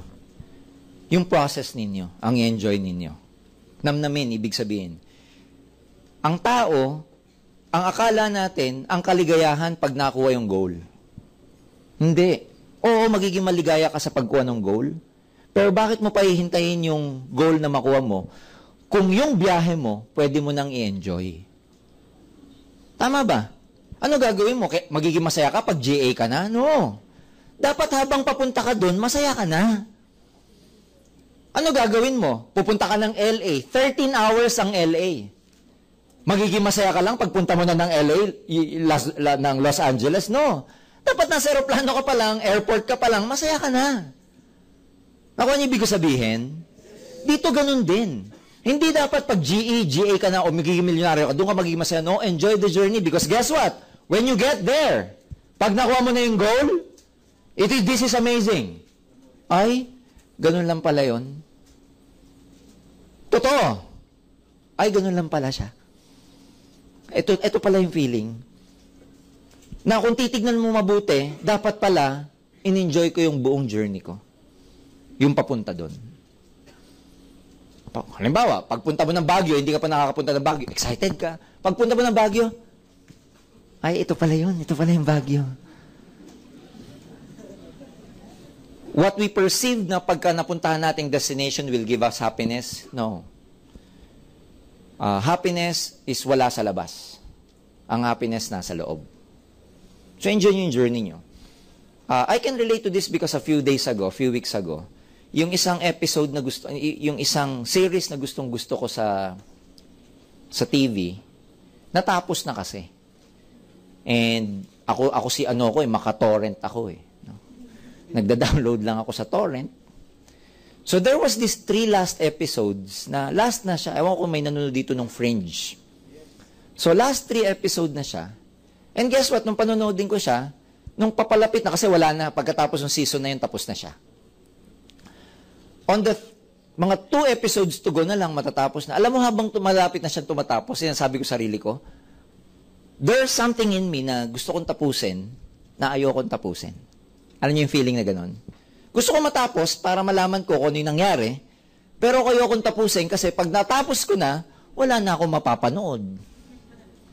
And you know what's my reflection upon that? Totoo, wala dun sa ending ang magiging kaligayahan mo. Dapat all throughout, nung pinanonood ko siya, ini-enjoy ko siya.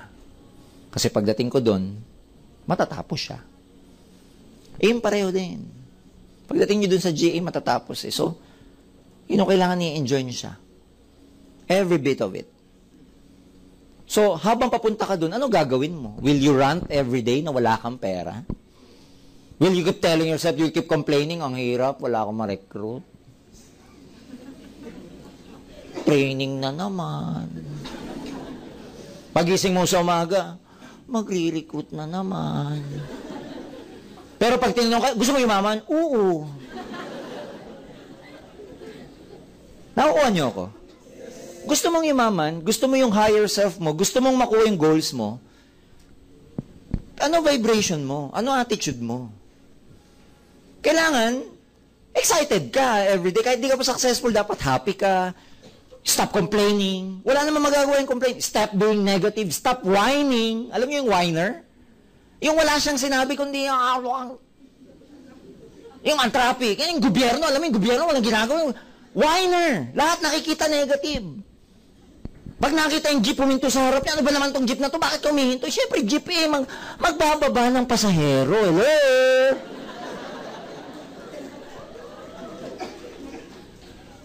Walang magagawa yung whining mo. If you want to become successful in this business, let me tell you, feel good every day. You have to feel good every day. Feel good every day. Feel good. Wag mong pagbigatin. Wag mong pabigatin yung sarili mo. Enjoy mo siya. Feel good because if you feel good while doing this, believe me, the universe will keep on pouring things and events that you make you even feel better. If you keep whining, then the universe will keep giving you events, things, and circumstances that will keep you whining. That's the law of attraction. That's how it works. Hindi niya alam kung ano yung positive and negative, hindi niya alam kung ano yung gusto mo o hindi. Basta kung ano yung inisip mo at ginagawa mo, yun ang ibibigay niyang circumstances sa'yo. Kaya yung mga taong laging problema pinag-iusapan, laging problema iniisip, pustahan. Hindi natatapos problema mo. Because the universe will keep pouring those kinds of events in your life. You want to change your life? Change the way you think. Change the way you think. Change the way you feel. Feel. Feel good. Enjoy mo siya. Dito dapat masaya ka. Pag hindi ka masaya na ginagawa, kaya nga 'di ba? Sabi nung may isang famous na word na follow your bliss. Alam niyo 'yun, yung word na bliss. Follow mo daw yung bliss mo kasi there you will find love in what you do. Pag mahal mo yung ginagawa mo, nag-enjoy ka sa isang bagay na ginagawa mo, it never becomes work at all. Hindi siya nagiging work. So enjoy nyo lang. Feel kahit na-enjoy ka, enjoy nyo lang. Be a master of your emotions. Because pag kayo ang naging alila ng emosyon ninyo, you will never master your destiny. Be a master of your emotions, then you will be a master of your destiny. Yung mga taong ma-emote, naku, maniwala ka dyan. Walang points dyan. Di ka maging GA dyan. Forget about your emotions. Always be happy. Always smile. Don't worry about those problems. Di ba? They will take care of their thing. They will take care of their own. Just enjoy it. So, be positive. Ako, nung nagsisimula ako, lagi yung iniisip para maging positive ako. Yung kwento na, pag may nakita kayong ibon. May nakita na kayong ibon na lumilipad, those birds at wild, yung mga hindi nakakulong, may nakita na kayong ibon na namatay sa gutom.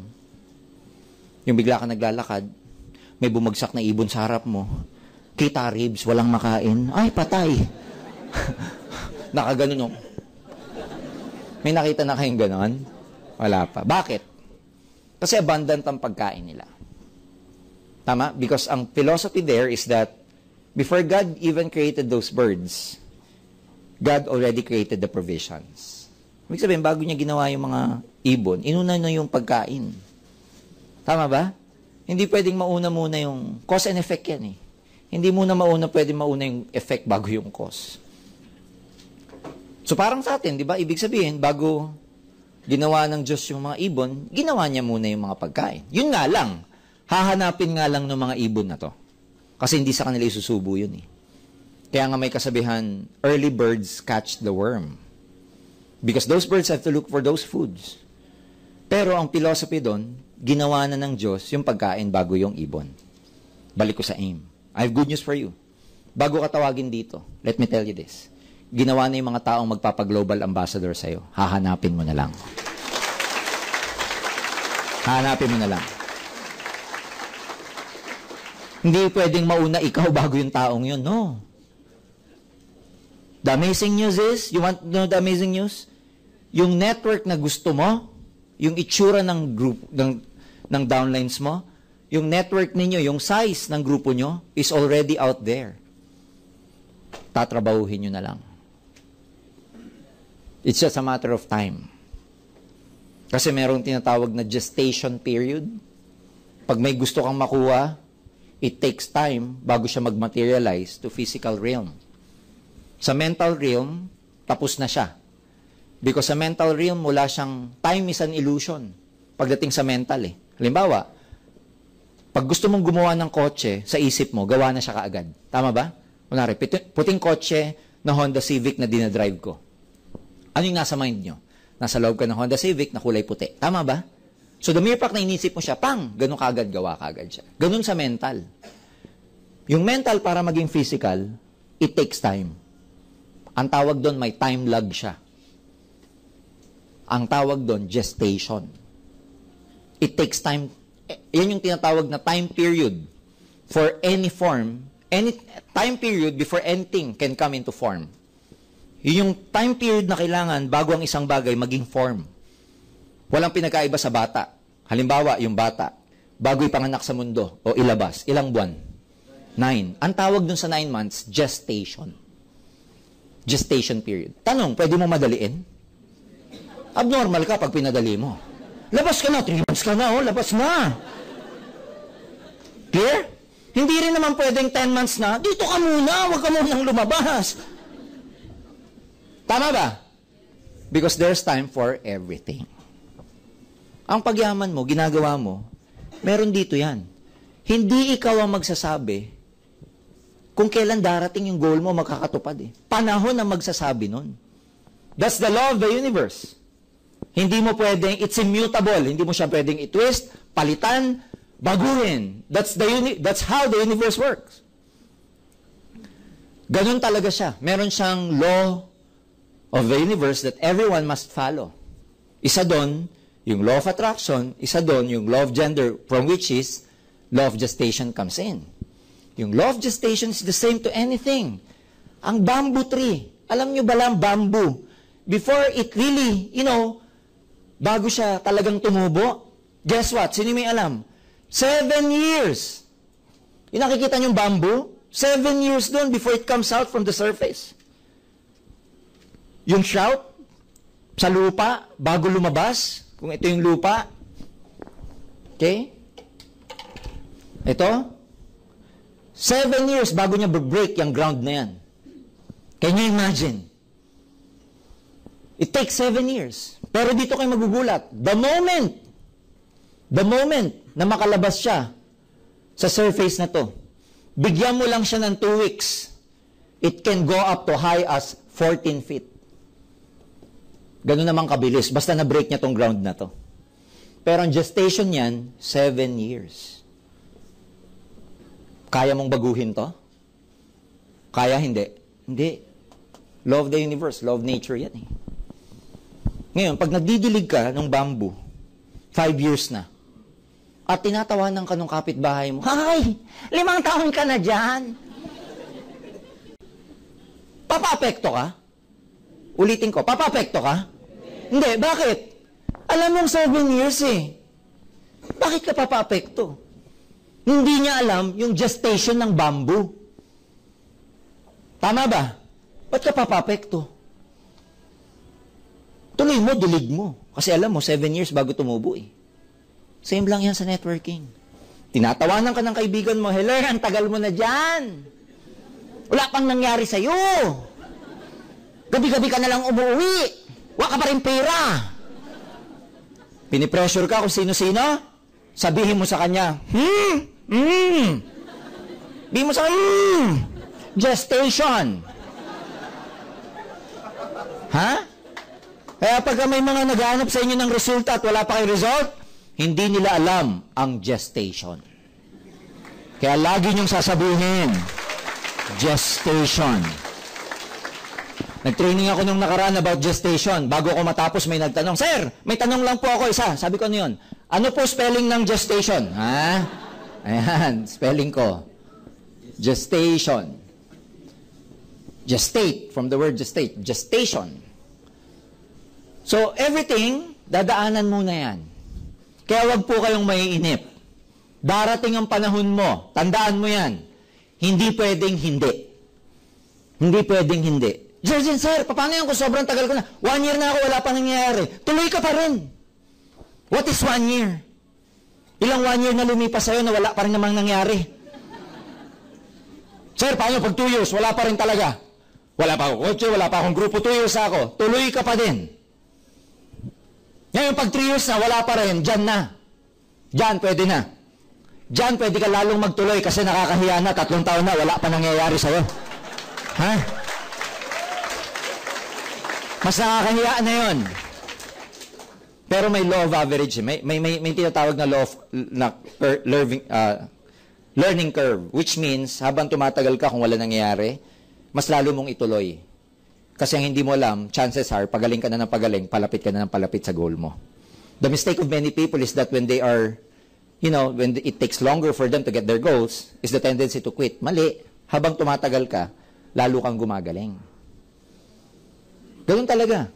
May mga law of the universe yan, yung law of the seed. Ano yung law of the seed? Di ba pag nagtanim ka, hindi lahat tutubo? Yung iba, pag nagtanim ka, sabi sa Bible, they will be eaten by the birds. So, minsan, yun yung mga re-recruit mo, hindi darating. Kaya pag kasi yung nagtanim, yung hindi tutubo kasi, isang law says, they will be eaten by the birds. Yung buto, kakainin ng mga ibon. Yan yung mga marirecruit nyo na hindi darating. In-invite mo, pero hindi dumating. Kaya pag may in-invite ka, hindi dumating, tinanong ka ng upline mo, saan yung recruit mo? They were eaten by the birds. Ha? Okay? Number 2, ano yung sabi sa Bible? Yung iba, they fall on rocky grounds. Rocky grounds, hindi tumubo kasi mabato. Sa recruit, yan yung a-attend, uupo, pero hindi tumubo. Wala lang, nakaganto lang. Pag tinanong mo, interesado ka? Parang tarsier, ayan. Number 3, they will fall on thorny grounds. Yan yung matalahib, yan yung with weeds, no? Tutubo, pero mamamatay kasi kakainin ng yung mga plants na iba. Ibig sabihin yung mga weed. Sa network, ganun din. Yan yung attend, magpe-pay in, magtutuloy, pero magkukwit kasi kinain ng negative. Pero yung fourth instance, ito yung maganda. They will fall on good grounds. Yan yung itatanim mo, tutubo at mamumunga. Yan yung marirecruit mo na magtutuloy-tuloy talaga.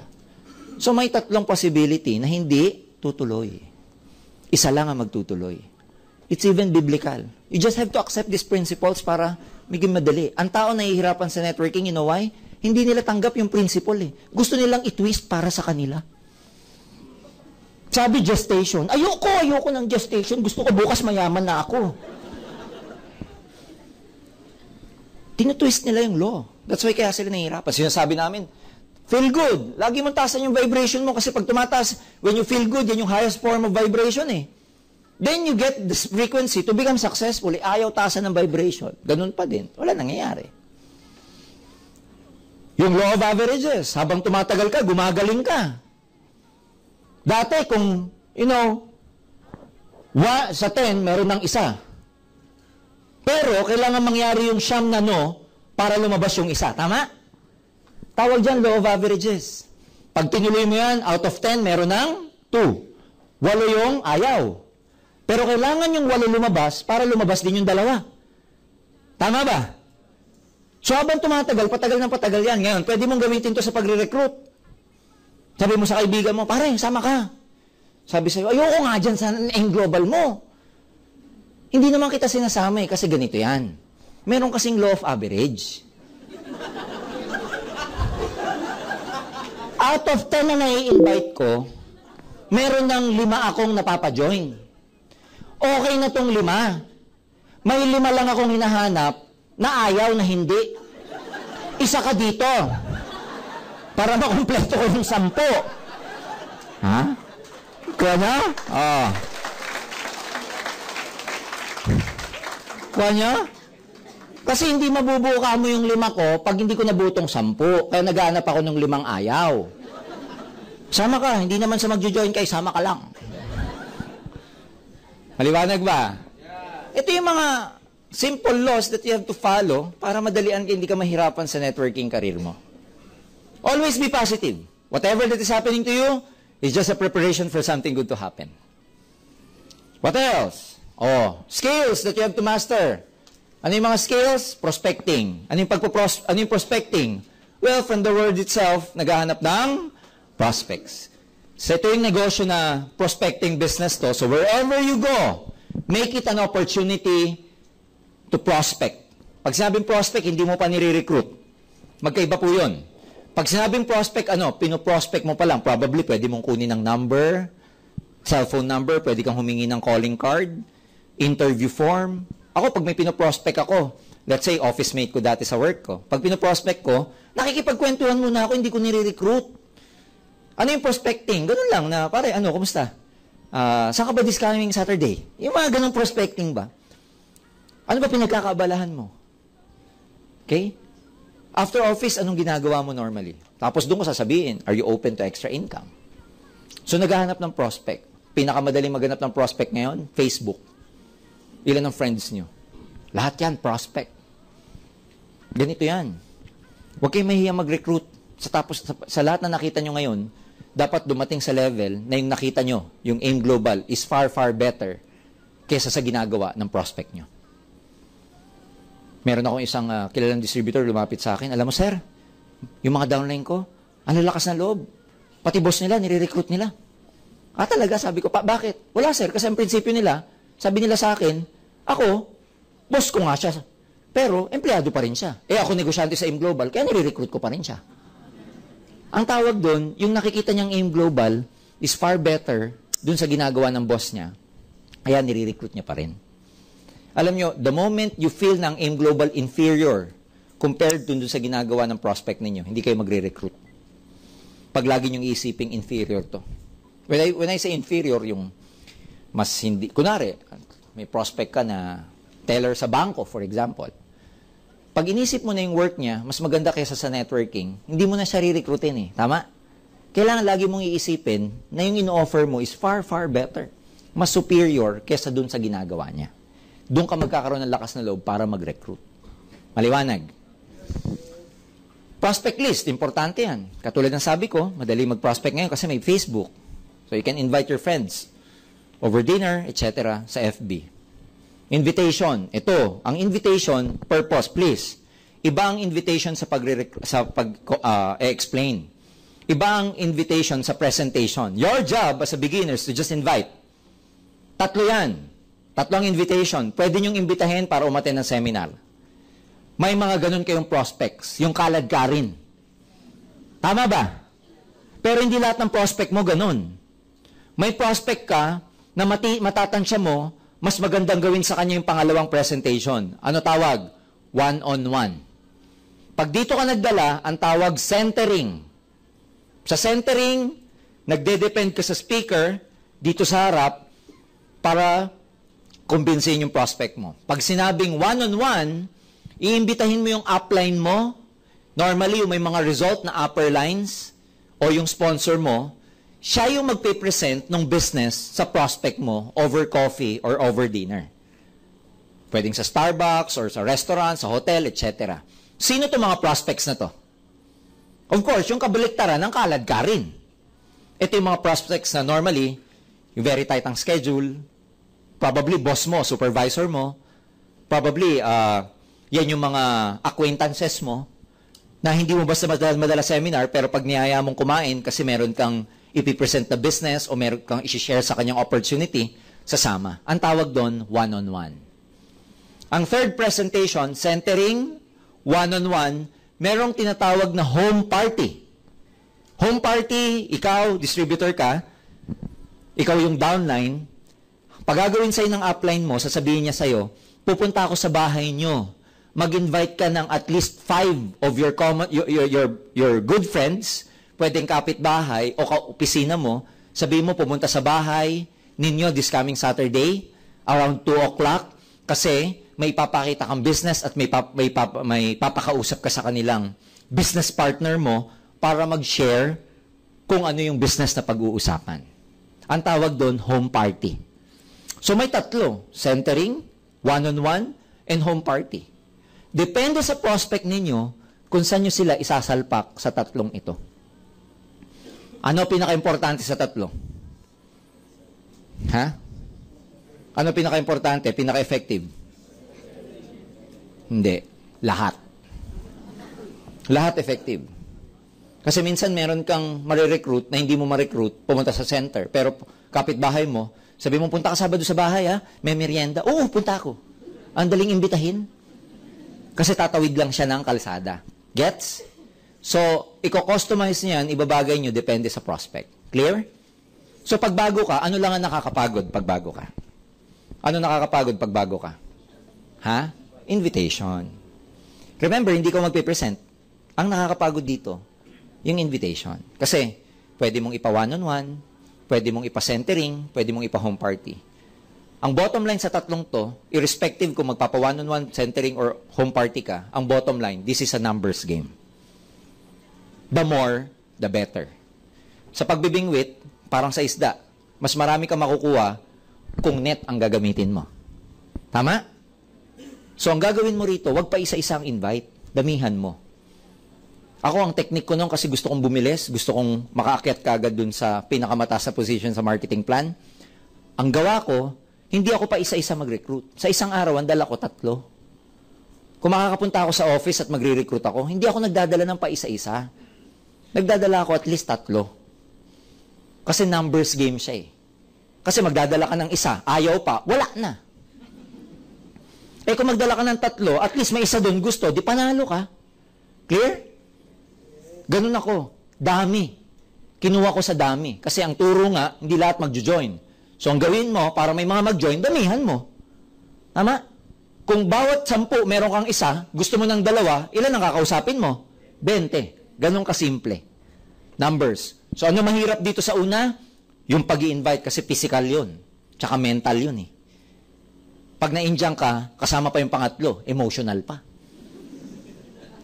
Totoo? Okay. So ang tawag doon, invitation. Ngayon, kung meron kayong gagalingan na part sa networking as a beginner, invitation. Kung may natatago kayong bertud, agimat, anting-anting, ilabas nyo na. Kasi dandyan lahat talaga sa invitation. Simple technique to invitation, keep it short and simple. Huwag mo muna sasabing aim global. Huwag mo muna sabing networking. Ang pinaka-bottom line, sa dulo, sabi mo, just trust me. Meron akong gusto ipakita sa'yo, magandang earning potential. Ano ba yan? Baka networking yan? Hindi ko kayang mag-explain sa'yo, basta trust me, sumama ka lang muna sa akin. Paano pag sinabi ng kaibigan mo, naku, alam ko na yan, networking, pare, pasensya ka na, ayoko talaga dyan, sabi sa'yo. Eh, kaibigan mo. Gusto niyo malaman ng script? Pag may kaibigan ka, na ayaw talaga networking, at alam niya nag-aim global ka, paano mo re-recruitin yan? Ganito sasabihin mo. Pare, nasa networking ako, nasa aim global ako in fact. And I respect you na ayaw mo sa networking, wala kang time, etc. Pero bro, ito na lang, total kaibigan naman kita at kaibigan mo ako. Kung meron akong isang hihilingin sa'yo, isang favor, sa buong buhay ko, ito yon, pagbigyan mo ako. Sasama hindi? Bakit? Buong buhay tinaya mo eh. Ikaw man sabihan ng script tayo, makakahindi ka? Di ba kahit mabigat loob mo, sige na nga. Tapos ito pa yung sasabihin mo, pare basta, sama ka lang. Ito yung hilingin ko, kung may hingilin ako sa ibang favor, sa buong buhay ko, ito yun, pagbigyan mo ako. Ngayon, pag pinagbigyan mo ako, hindi na kita kukulitin after this.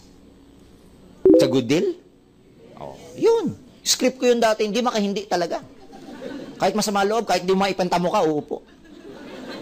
Minsan, meron ka pa marirecruit. Pare, may networking ako pinasok eh, kaya lang, alam mo, ay, nako, pare, networking, may makaibigan akong ganyan. Pare, huwag kang sasama dyan, sasabihin sa'yo. Alam mo, maganda sabihin sa mga ganon? Yun nga bro, alam ko, you care, at saka alam ko, marami kang alam sa ganito eh. Pare, samahan mo lang ako, bigyan mo lang ako ng second opinion. Kung maganda tong nakita ko. Bigyan mo lang, kasi I feel good about this eh. Kaya lang, baka mali ako. Pwede mo ba akong samahan bukas?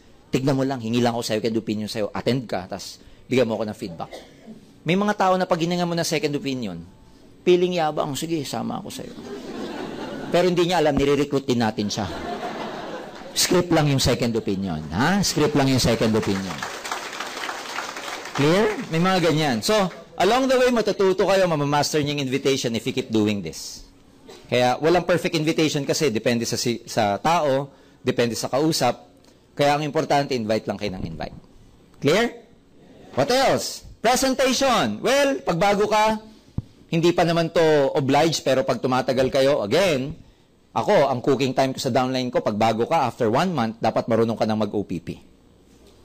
1 month lang, marunong ka na dapat mag-OPP.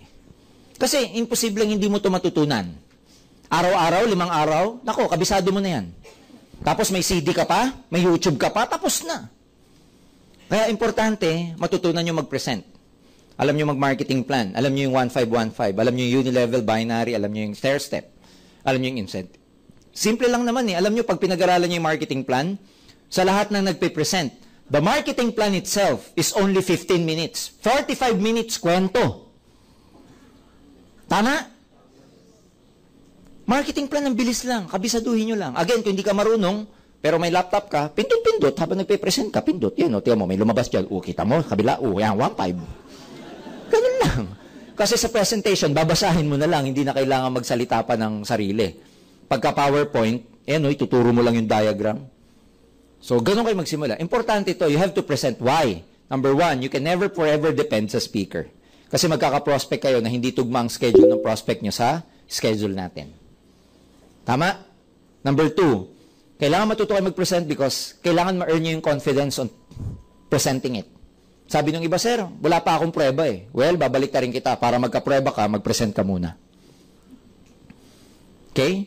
So, dapat natututo kayo para ma-earn nyo yung confidence. Ano pa? Hindi kayo pwede mag-depend sa upline nyo forever kasi may iba rin siyang downline. So, pag marunong ka, strike anywhere ka. Kahit ka opisina mo, break time, pare, ito oh. Baliktarin mo lang yung placemat. Ito pare oh. Sa Shakey's. Ganun ako dati. Sa Shakey's may placemat, di ba? Papel. Pag may kausap ako, babaliktarin ko lang yun. Doon ako nag-OPP. Ayan. Kaya, dapat matuto kayo mag-present. Skills to na pwede nyong ma-earn. Skills to na pwede nyong ma-learn. Tapos tuturuan naman kayo ng mga upline nyo ng mga tamang script regarding that. Ayan. Resist discouragement. Marami yan. Maraming mga ang rejection, external. Ang discouragement, internal. Ang discouragement is an emotion you feel when you get rejected. Kasi disappointment yan, depression yan, discouragement yan. It's like, lalo na pag mataas ang excitement mo tapos may nakausap ka na ayaw, ang ano yan eh, rejection torpedo, parang kang tinorpedo na hindi mo malaman, ibagsak ka kaagad. Pero ulitin ko, ang lesson ko sa discouragement is that more people na magre-reject, magdi-discourage sa'yo, mas lalo kang emotionally, mas lalo kang nagiging immune. Ginawa na study yung mga bata. Yung mga bata, na laki sa aircon, laki sa malilinis na bahay, pag nilabas mo, daling magkasakit. Yung mga bata, na laki sa kanal, laki sa... Totoo yan, hindi ako nagbibiro. Alam nyo ba yon? Yes. Bakit? Immune na. Exposed eh. Yung mga batang alam mo yun, kada injection pa, booster, lahat sa pediatrician pa. Tapos ang uwi, aircon ng bahay, ang sarap ng ulam. Ang mga yan, mahamugan lang, sipon. Yung bata, walang injection. Yung iba nga, wala pang brief. Kamiseta lang. Tapos pag sinipon, gano'n o. Yung mga gano'n. Tama ba? Antitibay ng mga batang yon. Why? Na-develop ang resistance. Dito ganun din. Kaya magpa-discourage kayo na magpa-discourage. Para ma-immune ka. Totoo yan. May isang grupo dito eh. Ewan ko kay Roy yata yun. Pag bago ka sa network nila, alam mo gagawin sa'yo? Isasalang ka sa mall. Tapos, sa abroad naman to, sa Dubai. Yung mga nag-aim global doon, pag may bago silang member, itong bagong member, isasalang sa mall. Sasabihin sa bagong member, kausapin mo yung mga Pinoy na yan. Oh. I-offer mo networking. So siya naman, offer. Pag ayaw, gumaganito pag ayaw. Kunwari, di ba, may mga nakatingin sa kanya. Di sinalang siya, nilapitan yung kapwa Pinoy, ito yung taga-aim global na bago. Sasabihin yung aim global, bla bla. Sasabihin niya, kumusta ka, ganito? Alam mo ba yung aim global? Pag na-reject siya, alam mo gagawin ng bagong members? Lilingon pa sa mga upline. Naka-isang rejection na siya. 10 ang goal na rejection eh. Totoo itong sinasabi ko. Ang goal dun sa bago, ma-expose sa 10 rejection. Para ma-immune siya. Discouragement ang tawag dun eh. Sa mundo, lahat ng naging successful, katakot-takot na discouragement ang kanilang na-experience, kaya sila successful eh. Kaya sila successful kasi ang dami nilang discouragement. Like Donald Trump, for example, alam niyo yung buhay ni Donald Trump? He became a multi-billionaire only to find himself, what? Nung bumagsak ang economy ng States, bilyonaryo siya eh. Alam mo, bumagsak ang economy ng States, ang utang niya, $6 billion. Pero dahil sa natutunan niya, nung nakabangon siya, mas lumaki pa yung wealth niya kaysa dun sa nawala. Anong point dun? Ang lessons in life is that the more na ikaw ma-expose sa maraming challenges, the more na ikaw na-design for greatness. Kaya kung dito marami kayong discouragement, congratulations. You are destined for greatness in Alliance in Motion. Kaya, kung dati, umiiwas kayo sa discouragement after training na to, hanapin nyo, nasan kayo? I-discourage nyo ako! Para masanay ka na. Kasi walang shortcut dito eh. Walang shortcut. Totoo yan. Maraming kwento dyan sa discouragement na yan. Di ba? Yan yung you cannot please everybody. Yung mag-ama, di ba? Yung kalabaw. They went to farm. Nung pauwi na sila, sinakyan nila yung kalabaw. Pagdating nila sa unang town, sabi ng mga tao, ano ba naman itong mag-ama na to? Pagod na nga yung kalabaw sa kakaararo. Pauwi na sila, sinakyan pa yung kalabaw. Narinig ng mag-ama, baba na lang sila. So, 3 sila naglakad. Kalabaw at saka yung mag-ama. Pagdating sa second town, ang tatanga naman ng mag-ama na to. May kalabaw, hindi sinasakyan. Narinig ng anak, sabi doon sa tatay, tay, ikaw na lang umakyat. Ikaw na lang sumakay. Sumakay yung tatay. Yung anak naglakad. Pagdating sa third town, sabi ng mga tao, napakawalang yan namang tatay nito.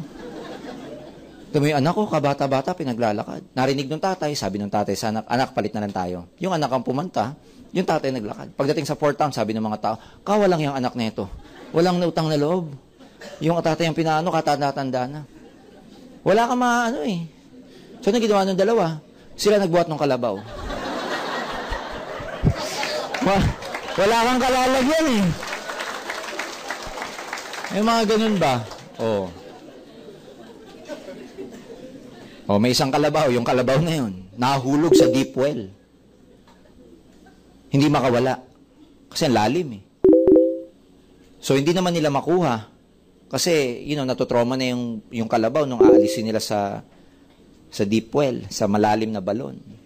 So, yung farmer decided na to just bury the Carabao alive. So, they started plowing soil doon sa kalabaw. Pero nanonotice nila, as soon as yung kalabaw, tinatamaan ng lupa doon sa likod, it shakes it off and stamps its feet. So, effectively, nalagyan lupa yung likod ng kalabaw. Sinishake lang ng kalabaw. Tapos ginaganon niya. So yung kalabaw, paangat ng paangat. Tama? Hanggang makawala.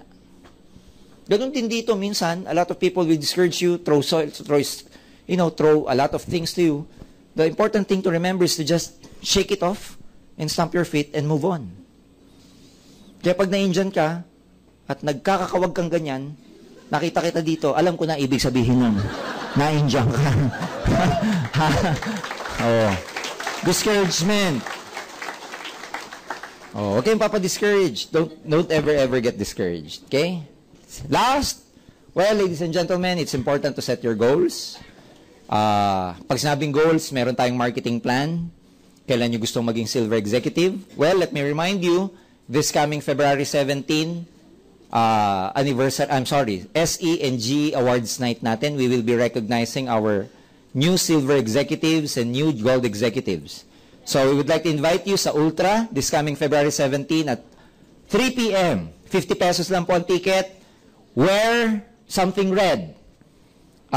May mga exciting tayong production, exciting raffle, and other surprises. Ila-launch din natin yung K24/7 finally na Nutragamis natin this coming February 17.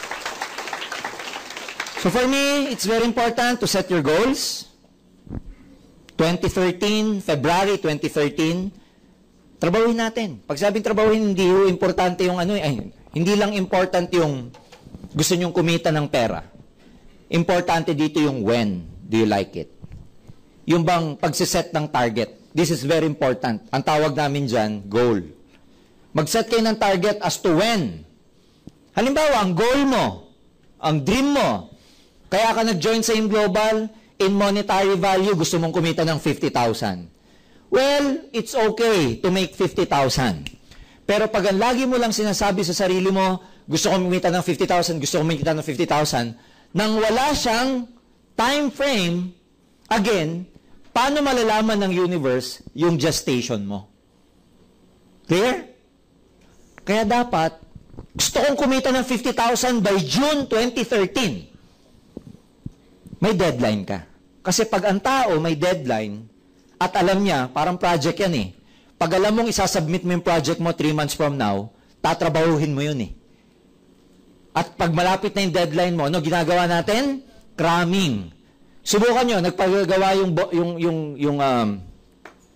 teacher, professor ng term paper. Oh, gawa kayong term paper, ipapasa nyo. Ang sabi ng professor, kailan po namin ipapasa? Ang sabi mo, professor, ipasa nyo someday. Gagawa ka, hindi. Hindi.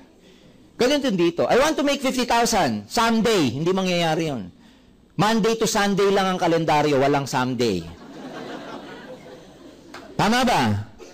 So set a deadline. Maglagay kayo ng target.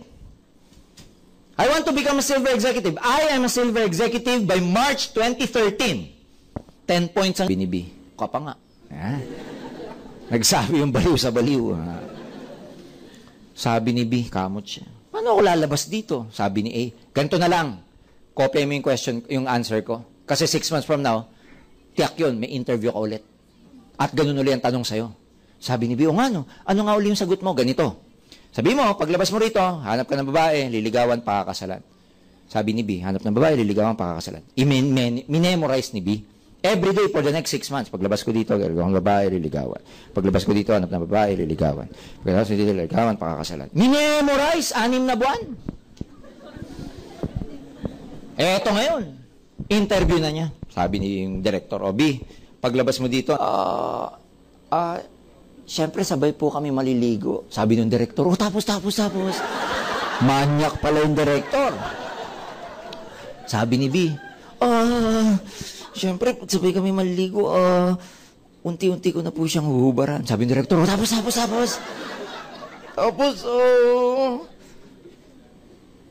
Tapos tatanggalin ko na po yung bra niya. Oh tapos.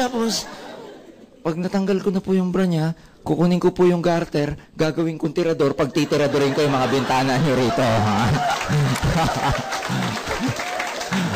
Yun talaga yung goal niya eh, tiradorin niya yung mga bintana. So pag balik-tarin mo man, dahil yun talaga yung gusto niya, titiradorin niya talaga. Yun ang importante sa goal. Pag may goal kasi kayo, lalo na gusto nyo yumaman, gusto nyo maging successful, gusto nyo magkabahay, etc. Pag balik-tarin man kayo, i-discourage man kayo, if your goals are so important to you, walang magagawa yung mga magdi-discourage sa inyo. If your goals are very important to you, pag balik-tarin man nila at the end of the day, maniwala ka at panahon lang ang makakapagsabi, magiging global ambassador din kayo sa InGlobal. Maraming salamat po. Thank you very much. God bless you all.